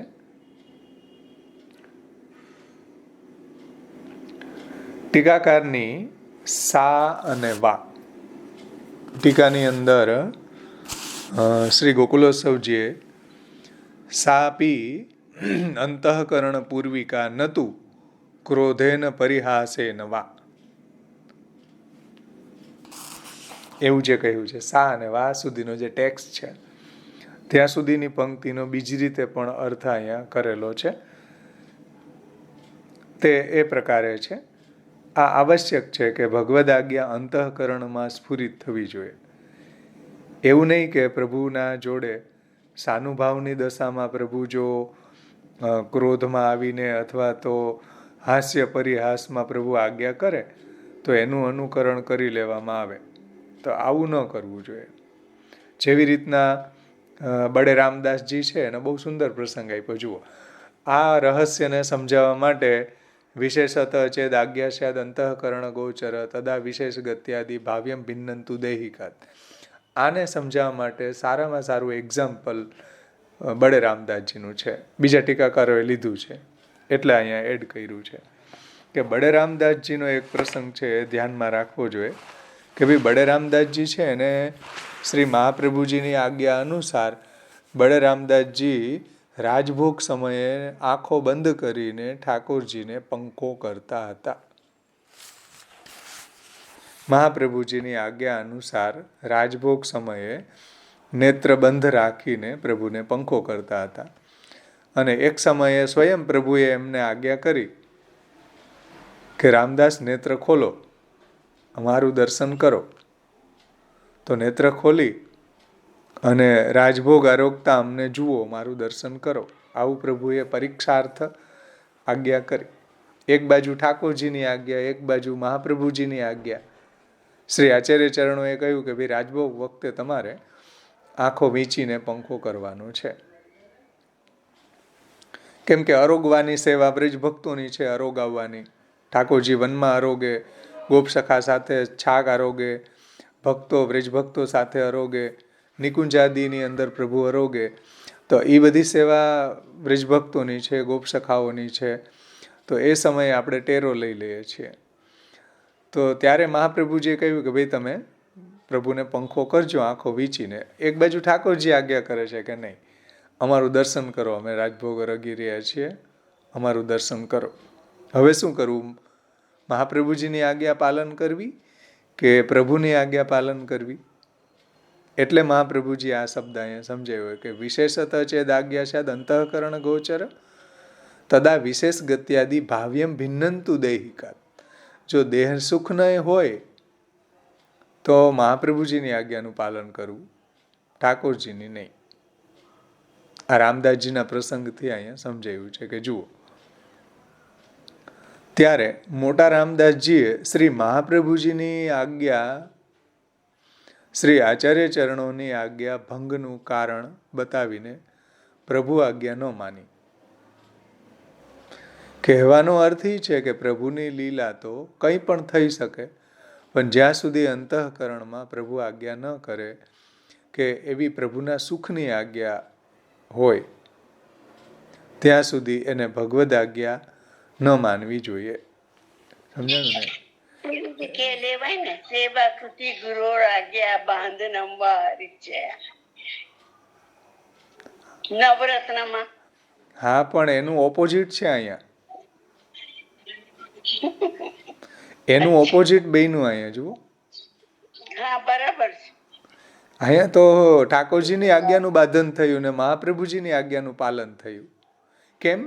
કેમ કે રામદાસજીને પ્રભુના સુખ માટે હતી, હા, એની પરીક્ષા કરવા માટે. રાઈટ.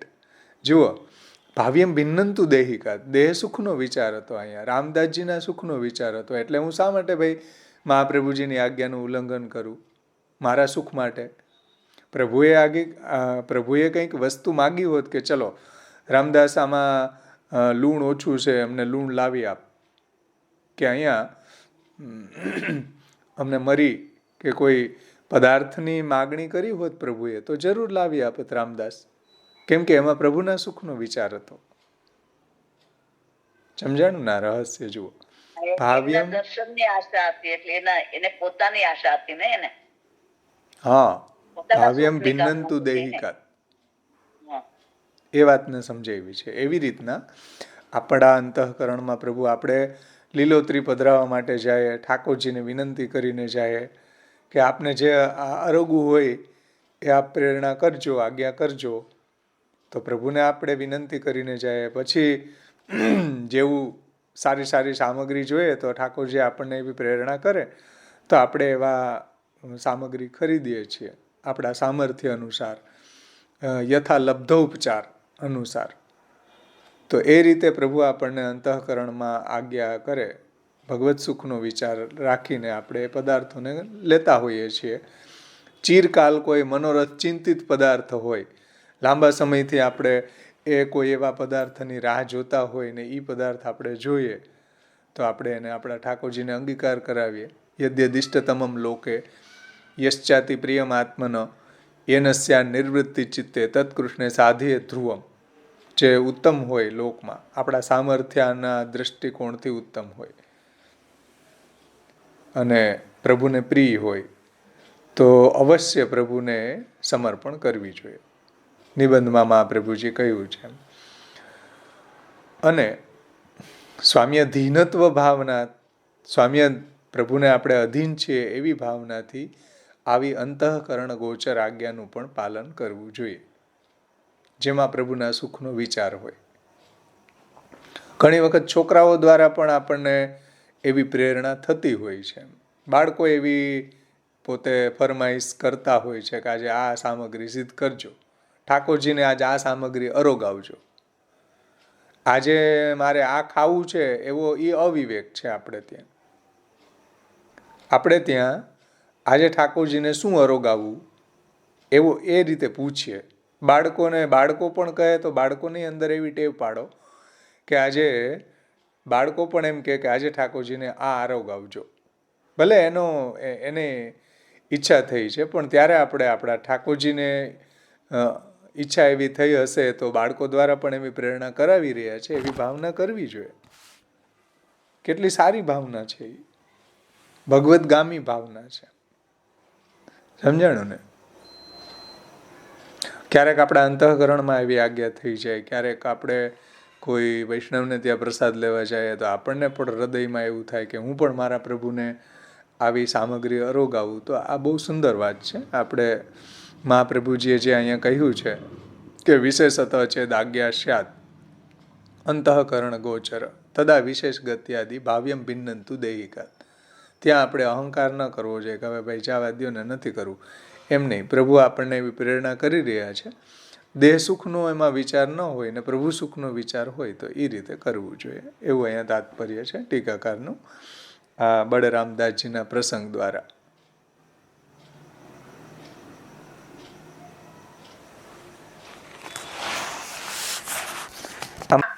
આપણે કીધું ને કે ઠાકોરજી એવી પ્રેરણા કરે કે એમને આરોગવું હોય, બરાબર?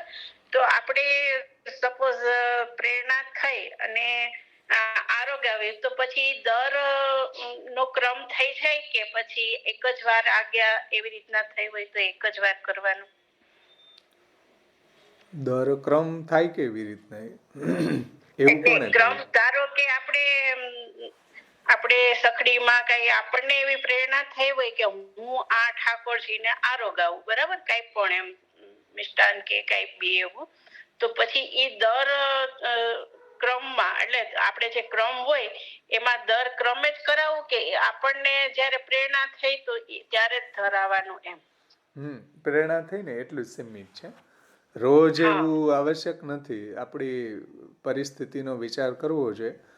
આપણું સામર્થ્ય હોય દેહનું એ પ્રમાણે આપણે સામગ્રી વગેરે સિદ્ધ કરવું જોઈએ, જેનું જેવું સામર્થ્ય. ઓકે.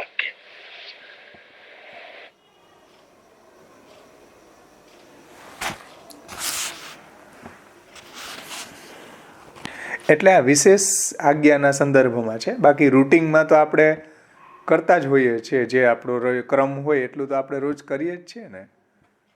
હા, ના, બસ આ વિશેષમાં જ મારે પૂછવાનું. હા, કારણ કે વિશેષ જ્યારે થાય ક્યાંય બી જાતા હોય ને મનમાં એવું સ્ફુરાતું હોય કે ના હું પણ મારા ઠાકોરજીને આમ કરું તો ઠાકોરજીને સોહાશે એમ, એવું ઘણું બધું થતું હોય આપણને. તો એટલા પૂરતું જ ને એમ, બસ એ જ પૂછવાનું.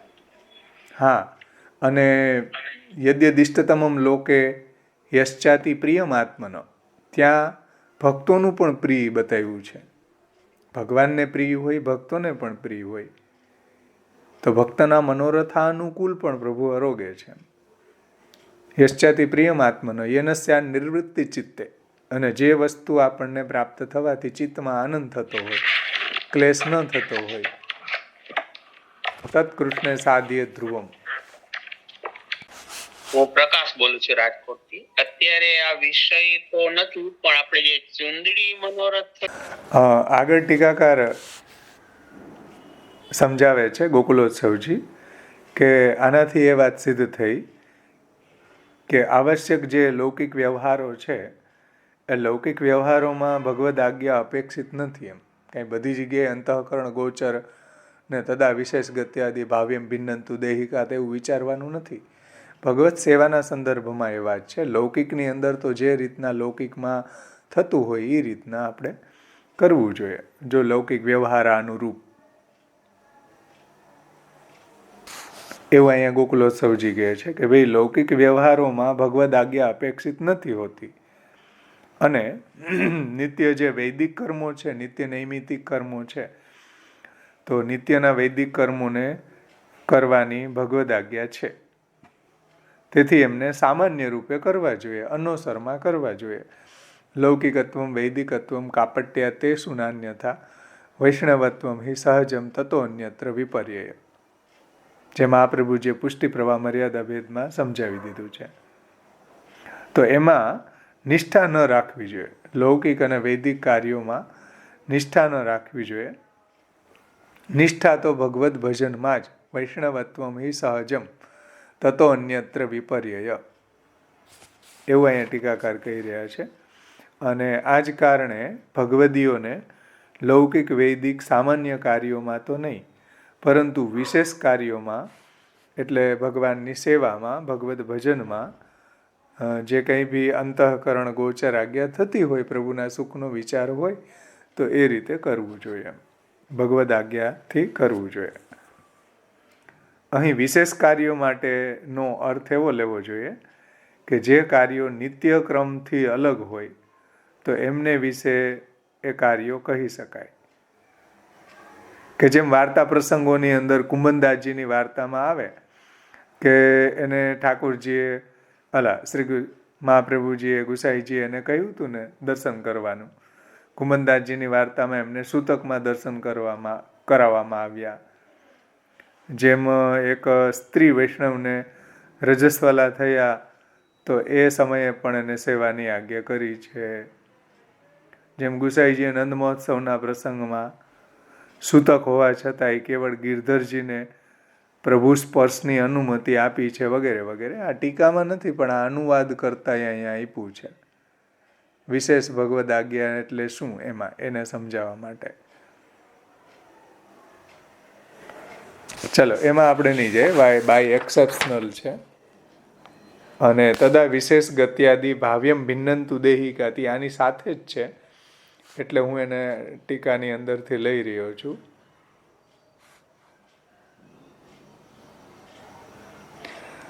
રાજસુ યજ્ઞ વખતે ધર્મરાજ યુધિષ્ઠિરજીએ પણ પ્રભુને કહ્યું હતું કે ભાઈ હું આપની વિભૂતિઓનો યજ્ઞ કરવા માગું છું. એવું શ્રીમદ ભાગવતના 10મો સ્કંદ 72મા અધ્યાયના 3જા શ્લોકમાં યુધિષ્ઠિરે આવી વિનંતી કરી હતી. તો આ વાક્ય દ્વારા ભગવાનની અનુમતિ એણે લીધી. એટલે લૌકિકમાં પણ જો કોઈ આવશ્યક હોય એવું જ કરવું, આવશ્યક હોય તે જ કરવું. એનાથી વધારે કંઈ કરવા માટે ભગવદ આજ્ઞા હોય તો કરવું, નહીતર ન કરવું. એટલા માટે તદા વિશેષ ગત્યાદિમાં ગતિ શબ્દ છે. ગતિનો અર્થ ગમન કરવું એટલે જવું એમ. આ અર્થથી વિશેષ ગતિનું અહીંયા તાત્પર્ય એ છે કે તીર્થાદિક વગેરે યાત્રા પર જવું. અને આદિ શબ્દથી તે કાર્યો જાણવા જોઈએ. આદિ શબ્દથી તે કાર્યો જાણવા જોઈએ કે જે અચાનક ઉપસ્થિત થઈ જતા હોય. આનાથી એ વાત સમજાય છે કે અચાનક એવા કોઈ પણ કાર્ય આવી પડે અને એમાં ભગવદ આજ્ઞા લેવી આવશ્યક છે. એટલે કે લૌકિક કાર્યોમાં ભગવદ આજ્ઞા લેવા માટે કોઈ એવા વિશેષ કાર્યો હોય તો ભગવાનને સમર્પણ કરીને ભગવદ આજ્ઞા લઈને કરવા. એટલે વિવાહાદી જે કાર્યો છે તો એ લૌકિક કાર્ય છે, તો એ ભગવદ આજ્ઞા લઈને કરવા જોઈએ.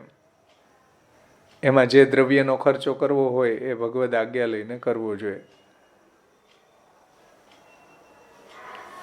આગળ શું કહે છે જુઓ, કે ભાવ્યમ ભિન્નંતુ દેહિકાત. ભાવ્ય શબ્દનો અર્થ સમજો કે કોઈ પણ વસ્તુની ઉત્પત્તિ અથવા તો ઉત્પત્તિ થવાના અર્થમાં ભૂ ધાતુ જોડાય છે. તો ભૂ ધાતુ જોડે અને ણ્ય એને પ્રત્યય લાગે છે, તો એ ણ્ય પ્રત્યય કરીને ભાવ્યમ શબ્દ બને છે. તો જેનાથી ભાવના કરવામાં આવે અથવા તો જેનાથી કોઈ વસ્તુને ઉત્પન્ન કરવામાં આવે એ ક્રિયાને ભાવ્ય કહેવામાં આવે છે. તેથી ભાવ્યનો અર્થ ભાવ્યમનો અર્થ થયો એવી ભાવના કરવી. ભાવ્યમ ભિન્નંતુ દેહિકાત, એવું એનું તાત્પર્ય છે. એમાં હજી વિશેષ સમજાવે છે આગળ, પછી આપણે એની ચર્ચા કરશું. કોઈને એવી શંકા થાય કે ભાઈ પુત્ર વગેરે પરિવારજનોના જે ઉપનયન સંસ્કાર છે, યજ્ઞોપવિતાદિ સંસ્કાર છે, વિવાહાદિ સંસ્કાર છે, તો એવા કાર્યોમાં ભગવાનની આજ્ઞાની આવશ્યકતા છે કે નહીં? તો એના જવાબમાં શ્રી મહાપ્રભુજી આચાર્ય ચરણો કહે છે કે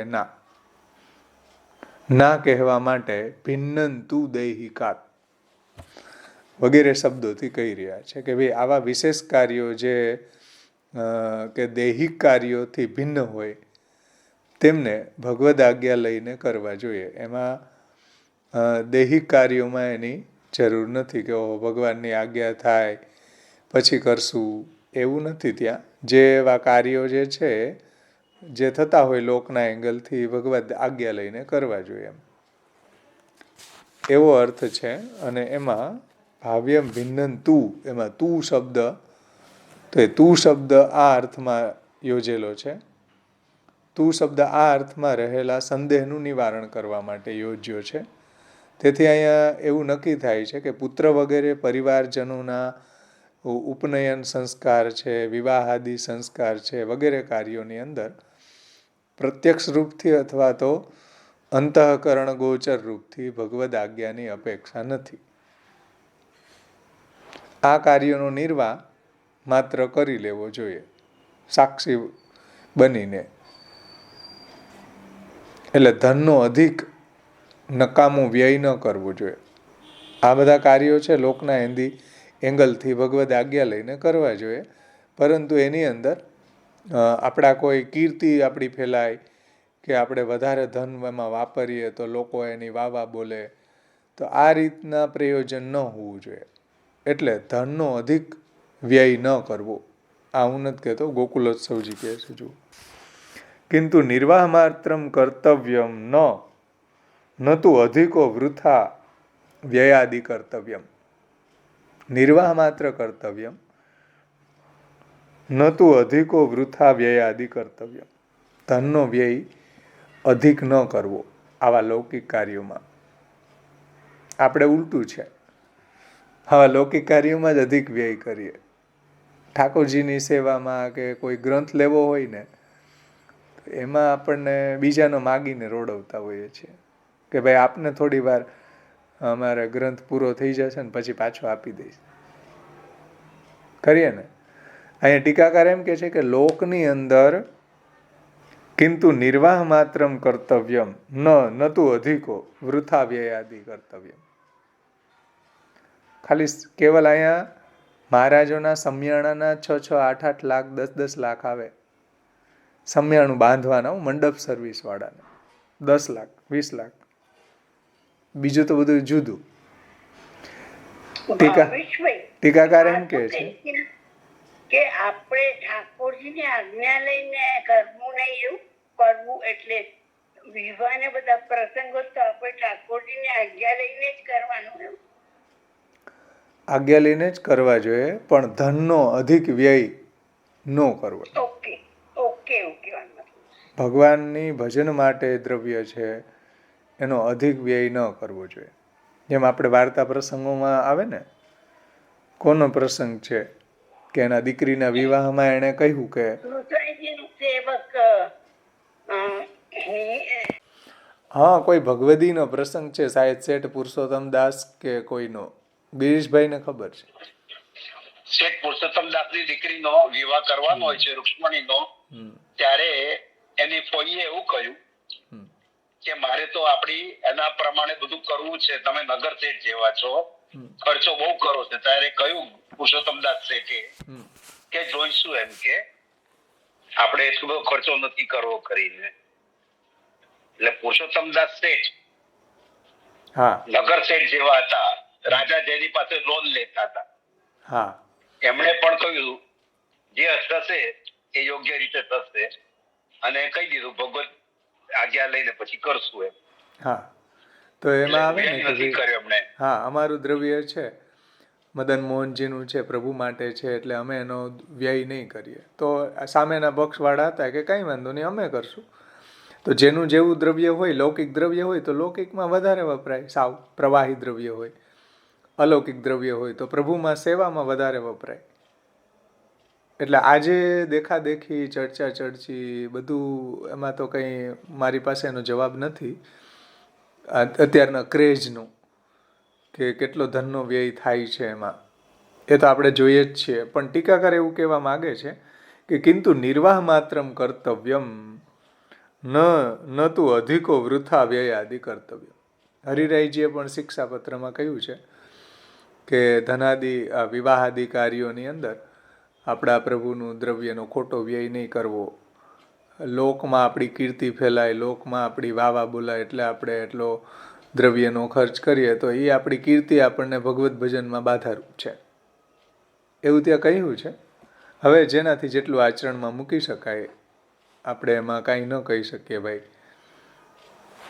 કેમ કે ટીકાકાર અહીં એટલું આવું કહે છે કે ધનનો અધિક નકામો વ્યય ન કરવો. પણ કંટ્રોલ બહારની વાત છે. આજે ઊંચીના લઈને ધનનો વ્યય કરવામાં પાછું વાળીને નથી જોતા. બોલો કેવી આજની કલ્ચર છે. હું કોઈ વ્યક્તિનું નથી દોષ વિચારતો, આજનું જે કલ્ચર છે ને એ એટલી ખતરનાક છે, બહુ ડેન્જર છે. પાયમાલ થઈ જાય માણસ, આખા વર્ષની એની પૂંજી ખતમ થઈ જાય લગ્નમાં, એટલો વ્યય કરે છે. ઠાકોરજીમાં વિનિયોગ કરવામાં આપણને સંકોચ થાય, એમાં આપણે કંઈક લેવામાં, ગ્રંથ લેવામાં, એમાં આપણને બહુ વિચાર કરવો પડે. બાકી આમાં કોઈ વિચાર ન કરે કે આટલું લેવું જોઈશે, લેવું ભાઈ, એમાં લેવું એમાં ચાલે, ત્યાંથી વાત કરે. ખેર, આજની કન્ડિશનનો આ પ્રોબ્લેમ છે, કારણ કે એમાં માણસ એ શું કરે બિચારો, ક્રેઝ જેવો હોય તો શું કરે, વિવાહાદીનું પાછું લાંબુ ટકતું નથી. એનું શું, લાખો કરોડો રૂપિયાનો ખર્ચો કર્યા પછી પણ છૂટું કરવાના પાછળ લાખો આપવાના. હા, પાછું ડિવોર્સ કરવાના લાખો આપવાના. બોલો હવે શું કરવું? આનો ઈલાજ નથી કોઈ. આજે હાલત બહુ ખરાબ છે સમાજની. આપણે એમાં નહીં જઈએ અત્યારે, બધા જ જાણે છે મારા સિવાય. તો આગળ વધશું આપણે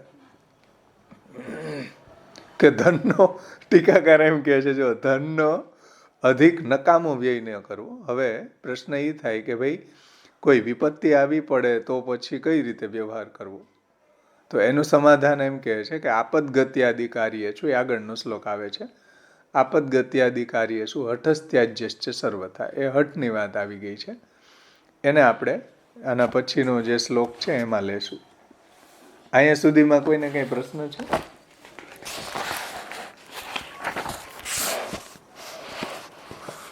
ન હોય તો આપણે હઠ લઈ લઈએ, હઠને દૂર કરી લે. બહુ સુંદર વાત એમાં સમજાવી છે. એટલું સમજાઈ ગયું ને કે અભિમાનશ્ચ સંત્યાજ્ય સ્વામી અધીનત્વ ભાવનાત વિશેષતઃ ચેદાજ્ઞા સ્યાત અંતઃકરણ ગોચર તદા વિશેષ ગત્યાદિ ભાવ્યમ ભિન્નંતુ દેહિકા. આ અભિમાન ત્યાગની અંતર્ગત જ આ વાત આવે છે. અને વિશેષ આજ્ઞા પ્રભુના સુખાર્થ થતી હોય તો ત્યાં આપણે અભિમાન ન કરવું જોઈએ. પ્રભુના સુખ માટે એ વિશેષ આજ્ઞા અંતઃકરણ ગોચર થઈ છે એ પ્રમાણે પ્રભુની સેવામાં આપણે પ્રકાર કરવો જોઈએ. પરંતુ ભાવ્યમ ભિન્નંતુ દેહિકા, દેહ સુખની ન હોવું જોઈએ, ભગવત સુખની વાત હોવી જોઈએ.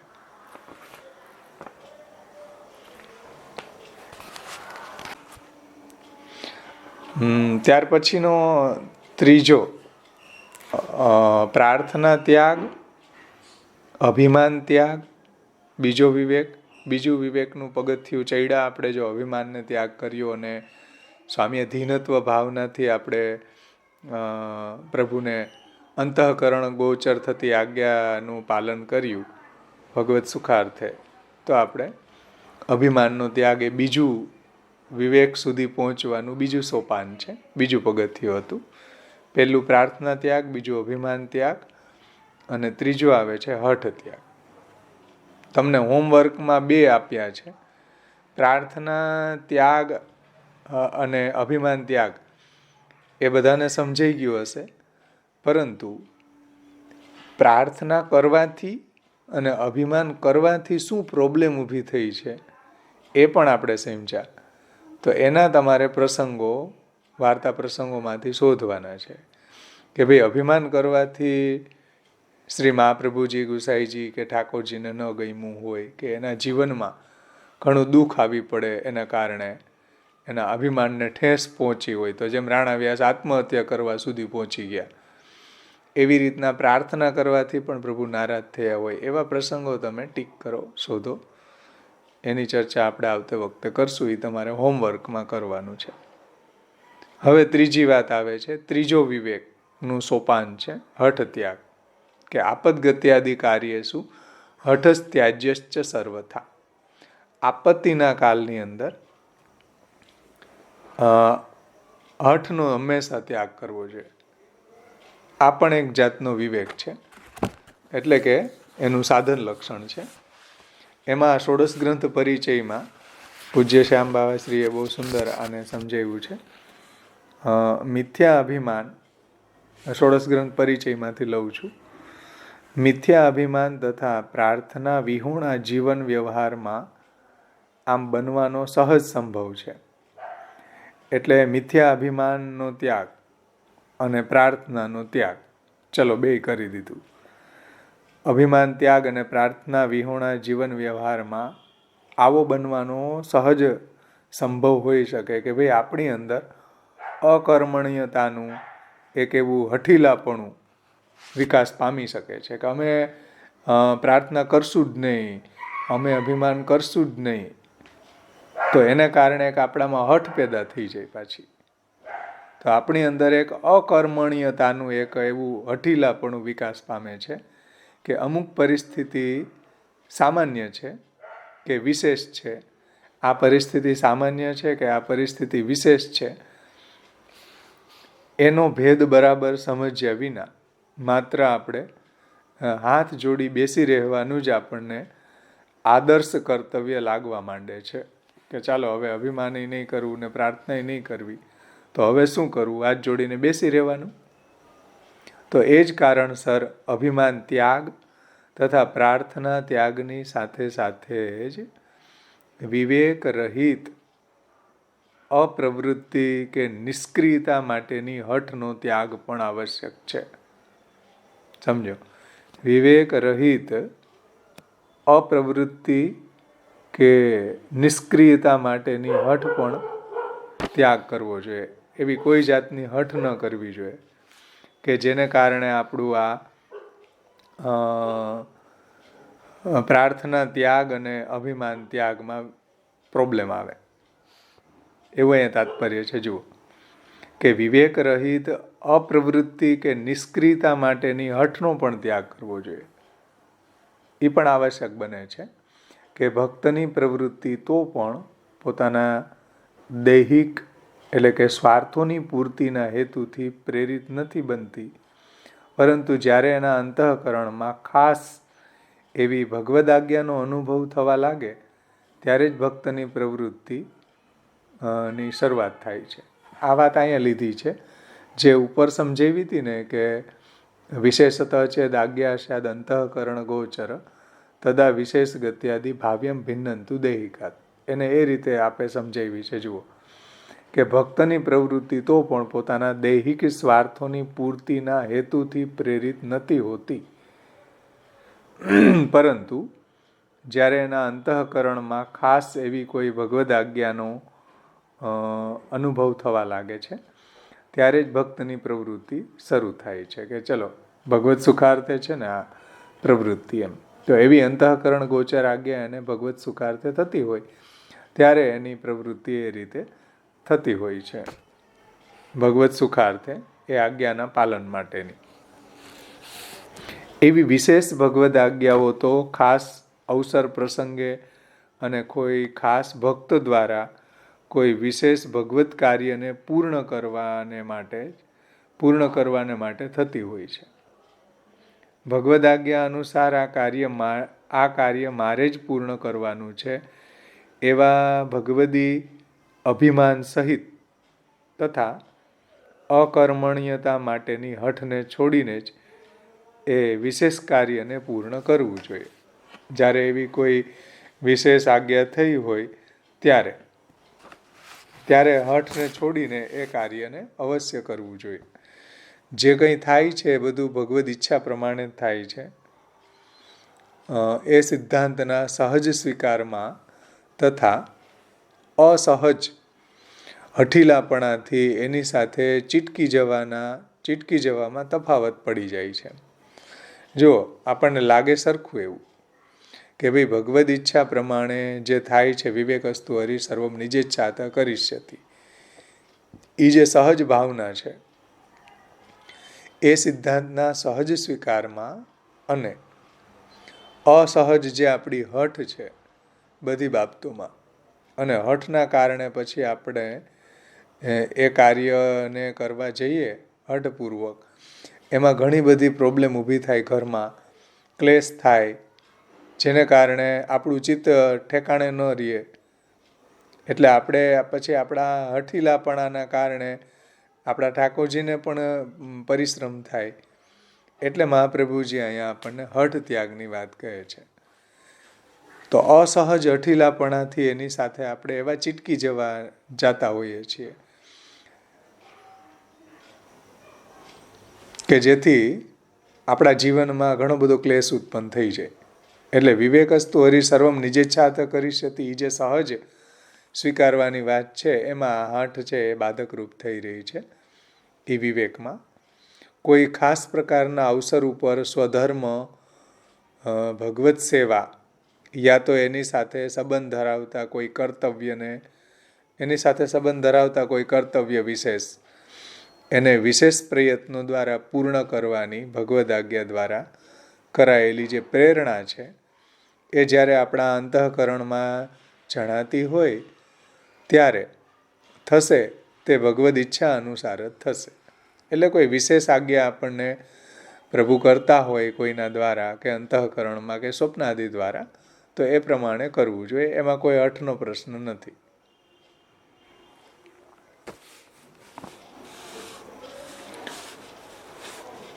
જેમ પૂરણમલને આજ્ઞા કરી છે, ઘણા ભગવદીઓને ઘણી આજ્ઞા ઠાકોરજીએ કરી છે, તો એ પ્રમાણે એને કરવું જોઈએ.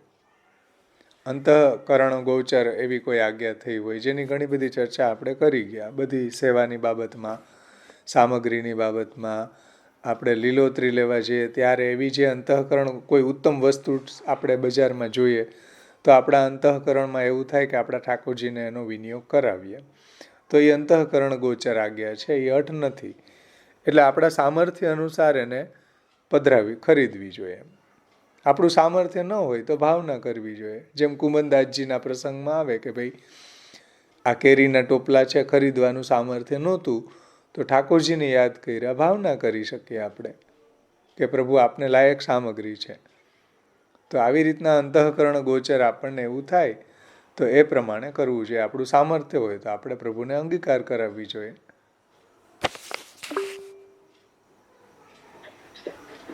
હા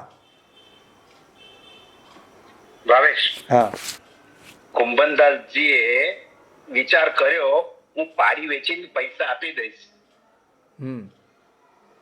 અને પેલા ધરાવી દીધું. પછી પેલા રજપૂતે કેરીઓ લઈ લીધી કે તું એને ચૂકવી દે. પણ એની ઈચ્છા એવી નહોતી, કુંભનદાસજીની ઈચ્છા એવી નહોતી કે હું એમને અંગીકાર કરાવું પોતાના ભાવથી. એટલે ઘણી વખત સામર્થ્ય શું છે, ઘરે જઈને હું પાડી વેચીને આપી દઉં પૈસા તને. હા હા, એટલે આપણે બજારમાં જઈએ, આપણું સામર્થ્ય છે ને આપણે લેવું નથી, ખાલી ભાવના કરવા બેસી જઈએ, ગોટાળો થઈ ગયો. હા બરાબર. એટલે ભાવના બધી જગ્યાએ ભાવના કરવાની હોય. જ્યાં આપણે એને ખરીદી શકતા હોય ત્યાં આપણે એને પધરાવી જોઈએ ને. તો જ આપણી સેવા સાર્થક થઈ ને, તો જ આપણા દ્રવ્યનો વિનિયોગ થયો ઠાકોરજીની સેવામાં. કુંભનદાસજી એ રીતે પછી એક્ઝામ્પલ ના લે.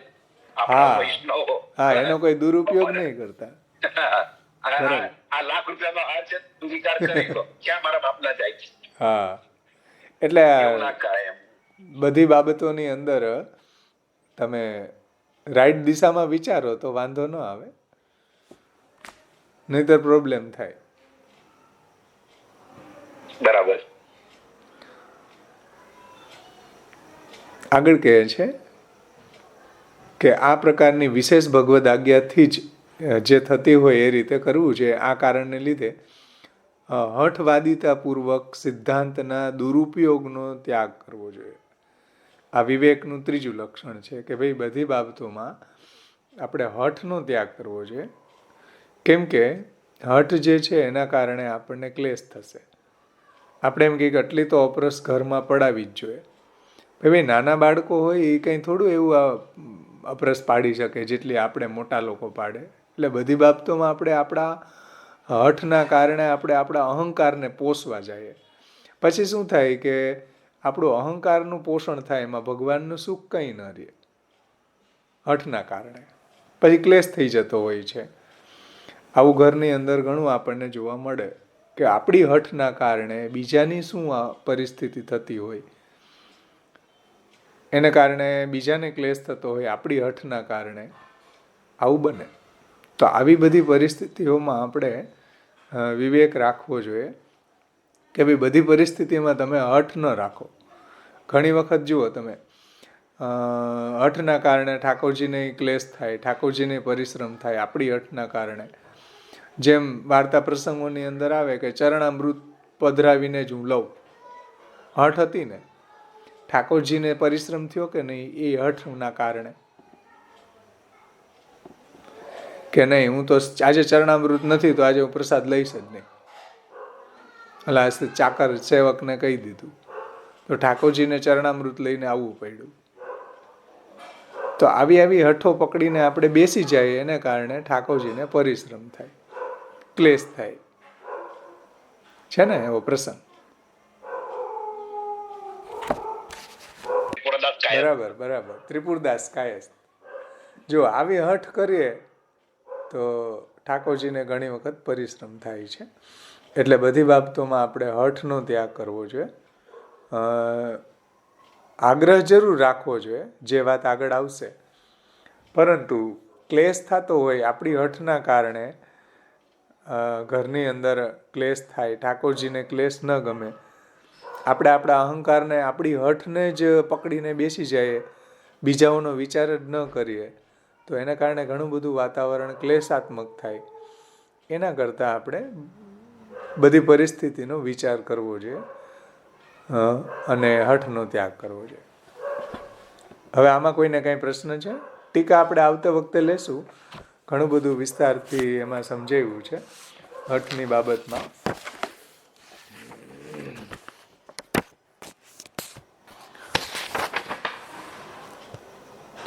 એટલે આપતકાલ હોય, આપતગત્યાદિ કાર્ય શું હઠસ ત્યાજ્યશ્ચ સર્વથા. આપતકાલમાં હઠને છોડવી જોઈએ. કોઈ પણ ધર્મ તમે જુઓ, કોઈ પણ આજ્ઞા મહાપ્રભુજીની એવી રિજિડ આજ્ઞા નથી એવી કે જીવ એનું પાલન જ ન કરી શકે. એવો અશક્ય ઉપદેશ મહાપ્રભુજીએ ક્યાંય કરેલો નથી. સમજો કે જે આજ્ઞાનું પાલન આપણે હઠથી કરવું પડે, આજ્ઞાનું સમજદારીથી પાલન કરવું જોઈએ, શ્રદ્ધા, વિશ્વાસ અને નિષ્ઠાથી પાલન કરવું જોઈએ. હઠથી પાલન કરવું એ એક અલગ વાત છે, એ આપણને ક્લેશ ઉત્પન્ન કરી શકે છે. જે આપણે નિષ્ઠાથી, વિશ્વાસથી, શ્રદ્ધાપૂર્વક જે આજ્ઞાનું પાલન કરીએ એમાં ભગવત સુખનો વિચાર હોય છે, આત્મસુખનો નહીં. હઠમાં જો આત્મસુખનો વિચાર છે કે નહીં આમ થવું જ જોઈએ, પછી આપણને સેટિસ્ફાય થાય કે જો ભગવત સુખનો વિચાર નથી. જે આજ્ઞાને આપણે નિષ્ઠાથી, શ્રદ્ધાથી, વિશ્વાસથી પાલન કરીએ એમાં કોઈક ભગવત સુખનો વિચાર હોય છે, આત્મસુખનો વિચાર નથી. સમજાણું ને?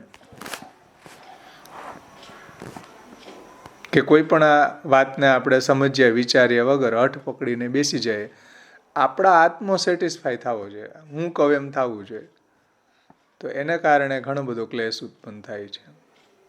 કે અમારી પરંપરામાં આમ થતું જ તું, બાપુજી આમ કરતા આવ્યા છે, આટલો તો નેક ભોગ રાખવો જ જોઈએ, વડીલો આમ કરતા આવ્યા છે. આવા ખોટો અઠાગ્રહથી ફાયદો શું ભાઈ?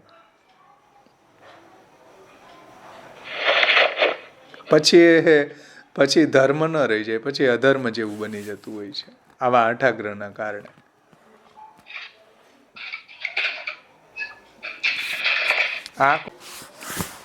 જેમ અત્યારે આપણા સંપ્રદાયની અંદર વિચાર કરીએ તો આચાર વિચારનો, અપરસનો, મેંડ મરજાદનો, તો અનાચાર કરતા આચાર સારો, પણ અત્યાચાર છે ને એ તો હર પરિસ્થિતિમાં ખરાબ કહેવાય. આચાર વગેરે કોઈની પણ હઠ કરવામાં આવે ત્યારે ન તો આચાર રહે ને ન અનાચાર રહે, એ માત્ર અત્યાચાર બની જતો હોય પછી ત્યારે. સમજો? એટલે શાસ્ત્ર એમ કહે છે કે જ્યારે સંસ્કાર કરે કોઈ પણ પદાર્થનો તો એમાં દ્રવ્યનો નાશ ન થવો જોઈએ. સંસ્કારથી દ્રવ્યનો નાશ થાય ત્યારે એ સંસ્કાર નથી, ત્યારે એ વિકાર છે. સમજાણું? જેમ આપણે ઠાકોરજીની સેવા કરીએ, દ્રવ્ય એટલે અહીંયા કોઈ પૈસા નહીં, પણ ભગવત સેવા છે એ દ્રવ્ય છે, આચાર છે, અપરસ છે, શુદ્ધિ છે, એ એક એનો સંસ્કાર છે. પણ એટલો સંસ્કાર કરો કે સેવાનો ટાઈમ જ ન રહે, કે સેવા જ આપણી છૂટી જાય, આ દ્રવ્યનો નાશ થઈ ગયો, આટલો બધો સંસ્કાર કર્યો. જેમ આપણે ઓદન ચોખા રાંધીએ, ભાત બનાવીએ તો કેટલું એને આપણે હીટ આપીએ, સારી રીતે એ સીજી જાય, સારી રીતે ચડી જાય. પણ એટલું બધું તમે એને ચડાવો કે બળીને કોલસા થઈ જાય, આ દ્રવ્યનો નાશ થઈ ગયો. તમે સંસ્કાર વધારી દીધો જેને કારણે દ્રવ્યનો નાશ થઈ ગયો. એટલો સંસ્કાર આપો કે દ્રવ્ય નિખરીને બહાર આવે, એનો સંસ્કાર થઈ જાય. એટલે એટલી અપરસ હોય આપણી કે ઘરમાં કોઈને બાધકરૂપ ન થાય, ઘરમાં કોઈને આપણે નડીએ નહીં, ઘરમાં કોઈની ઉપર અત્યાચાર ન થાય. પણ એટલો બધો આપણે સંસ્કાર લાદી દીધો કે બિચારા ઘરની સેવા છોડીને વીએ જાય, પત્નીને, છોકરાઓ. સમજો? હા, પરપીડા થઈ ગયા. પરપીડા એટલે મહાપ્રભુજી એમ કહે છે કે ભાઈ પરપીડા, બીજાને પીડા આપીને સેવા નહીં કરાવો, એવી સેવા પ્રભુ અંગીકાર ન કરે. આપણી હઠના કારણે, આપણા આત્માને સેટિસ્ફાય કરવા માટે ઠાકોરજીને કેટલો ક્લેશ થાય છે. એટલે દ્રવ્ય સંસ્કાર વિરોધે દ્રવ્ય બલિષ્ઠમ. શાસ્ત્ર એમ કહે છે કે દ્રવ્ય અને સંસ્કારનો વિરોધ આવતો હોય ત્યાં દ્રવ્યનો પક્ષ લેવો જોઈએ. દ્રવ્ય બલિષ્ઠ છે. મરજાદીઓની જેમ કે હવે કૂવાનું પાણી નથી, હવે ગામમાં કૂવાના પાણી પૂરા થઈ ગયા, તો હવે ઠાકોરજીને જ્યાં કૂવા હોય ત્યાં ઠાકોરજીને પધરાયો, તો આ દ્રવ્યનો નાશ થઈ ગયો. આટલો સંસ્કાર કરવાની જરૂર નથી, મહાપ્રભુજી કહે છે.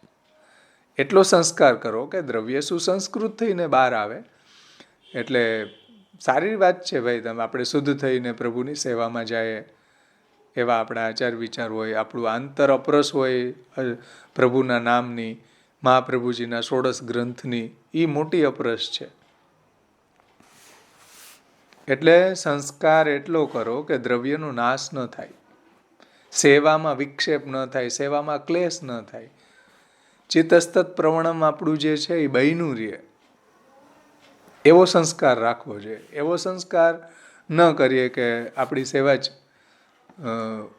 ઉજળી જાય, કે સેવા જ આપણે બીજે પધરાવી દેવી પડે, કે સેવામાં જ ક્લેશ ઉત્પન્ન થઈ જાય. એટલે સંસ્કારથી દ્રવ્યનો નાશ થાય ત્યારે પછી સંસ્કાર નથી, એ વિકાર છે. તો જે સંસ્કારમાં દ્રવ્ય છે ને એ સુસંસ્કૃત થતું હોય ને ત્યારે જ એને સંસ્કાર કહેવામાં આવે. એટલે મહાપ્રભુજી નિબંધમાં કીધું કે ભાઈ સ્વધર્માચરણમ શક્ત્ય, પોતાના ધર્મનું આચરણ શક્તિ પ્રમાણે કરવું જોઈએ.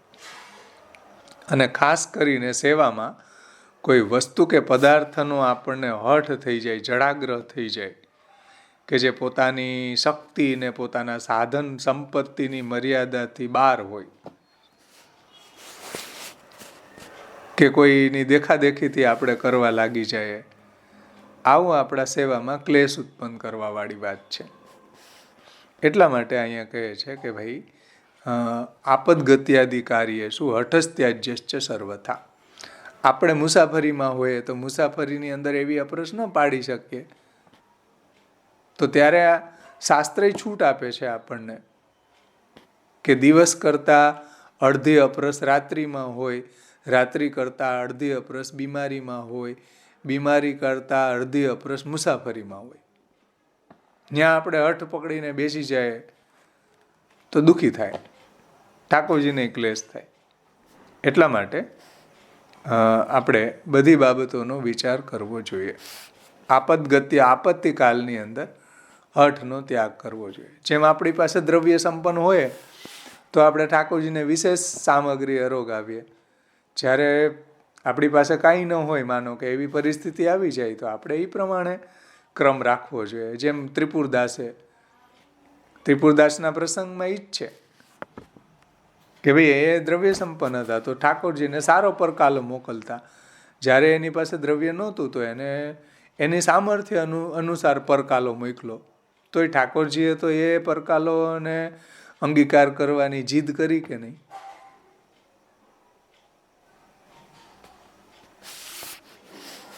કીર્તન ત્રિપુરદાસનું એ અત્યારે શીતકાલમાં જ આવે છે. જાડો મોહે અધિક સહાય, જુઓ તમે.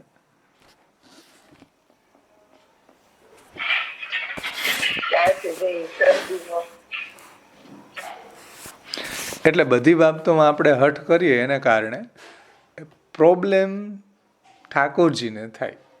એ ક્લેશ બધો ક્યાં જાય?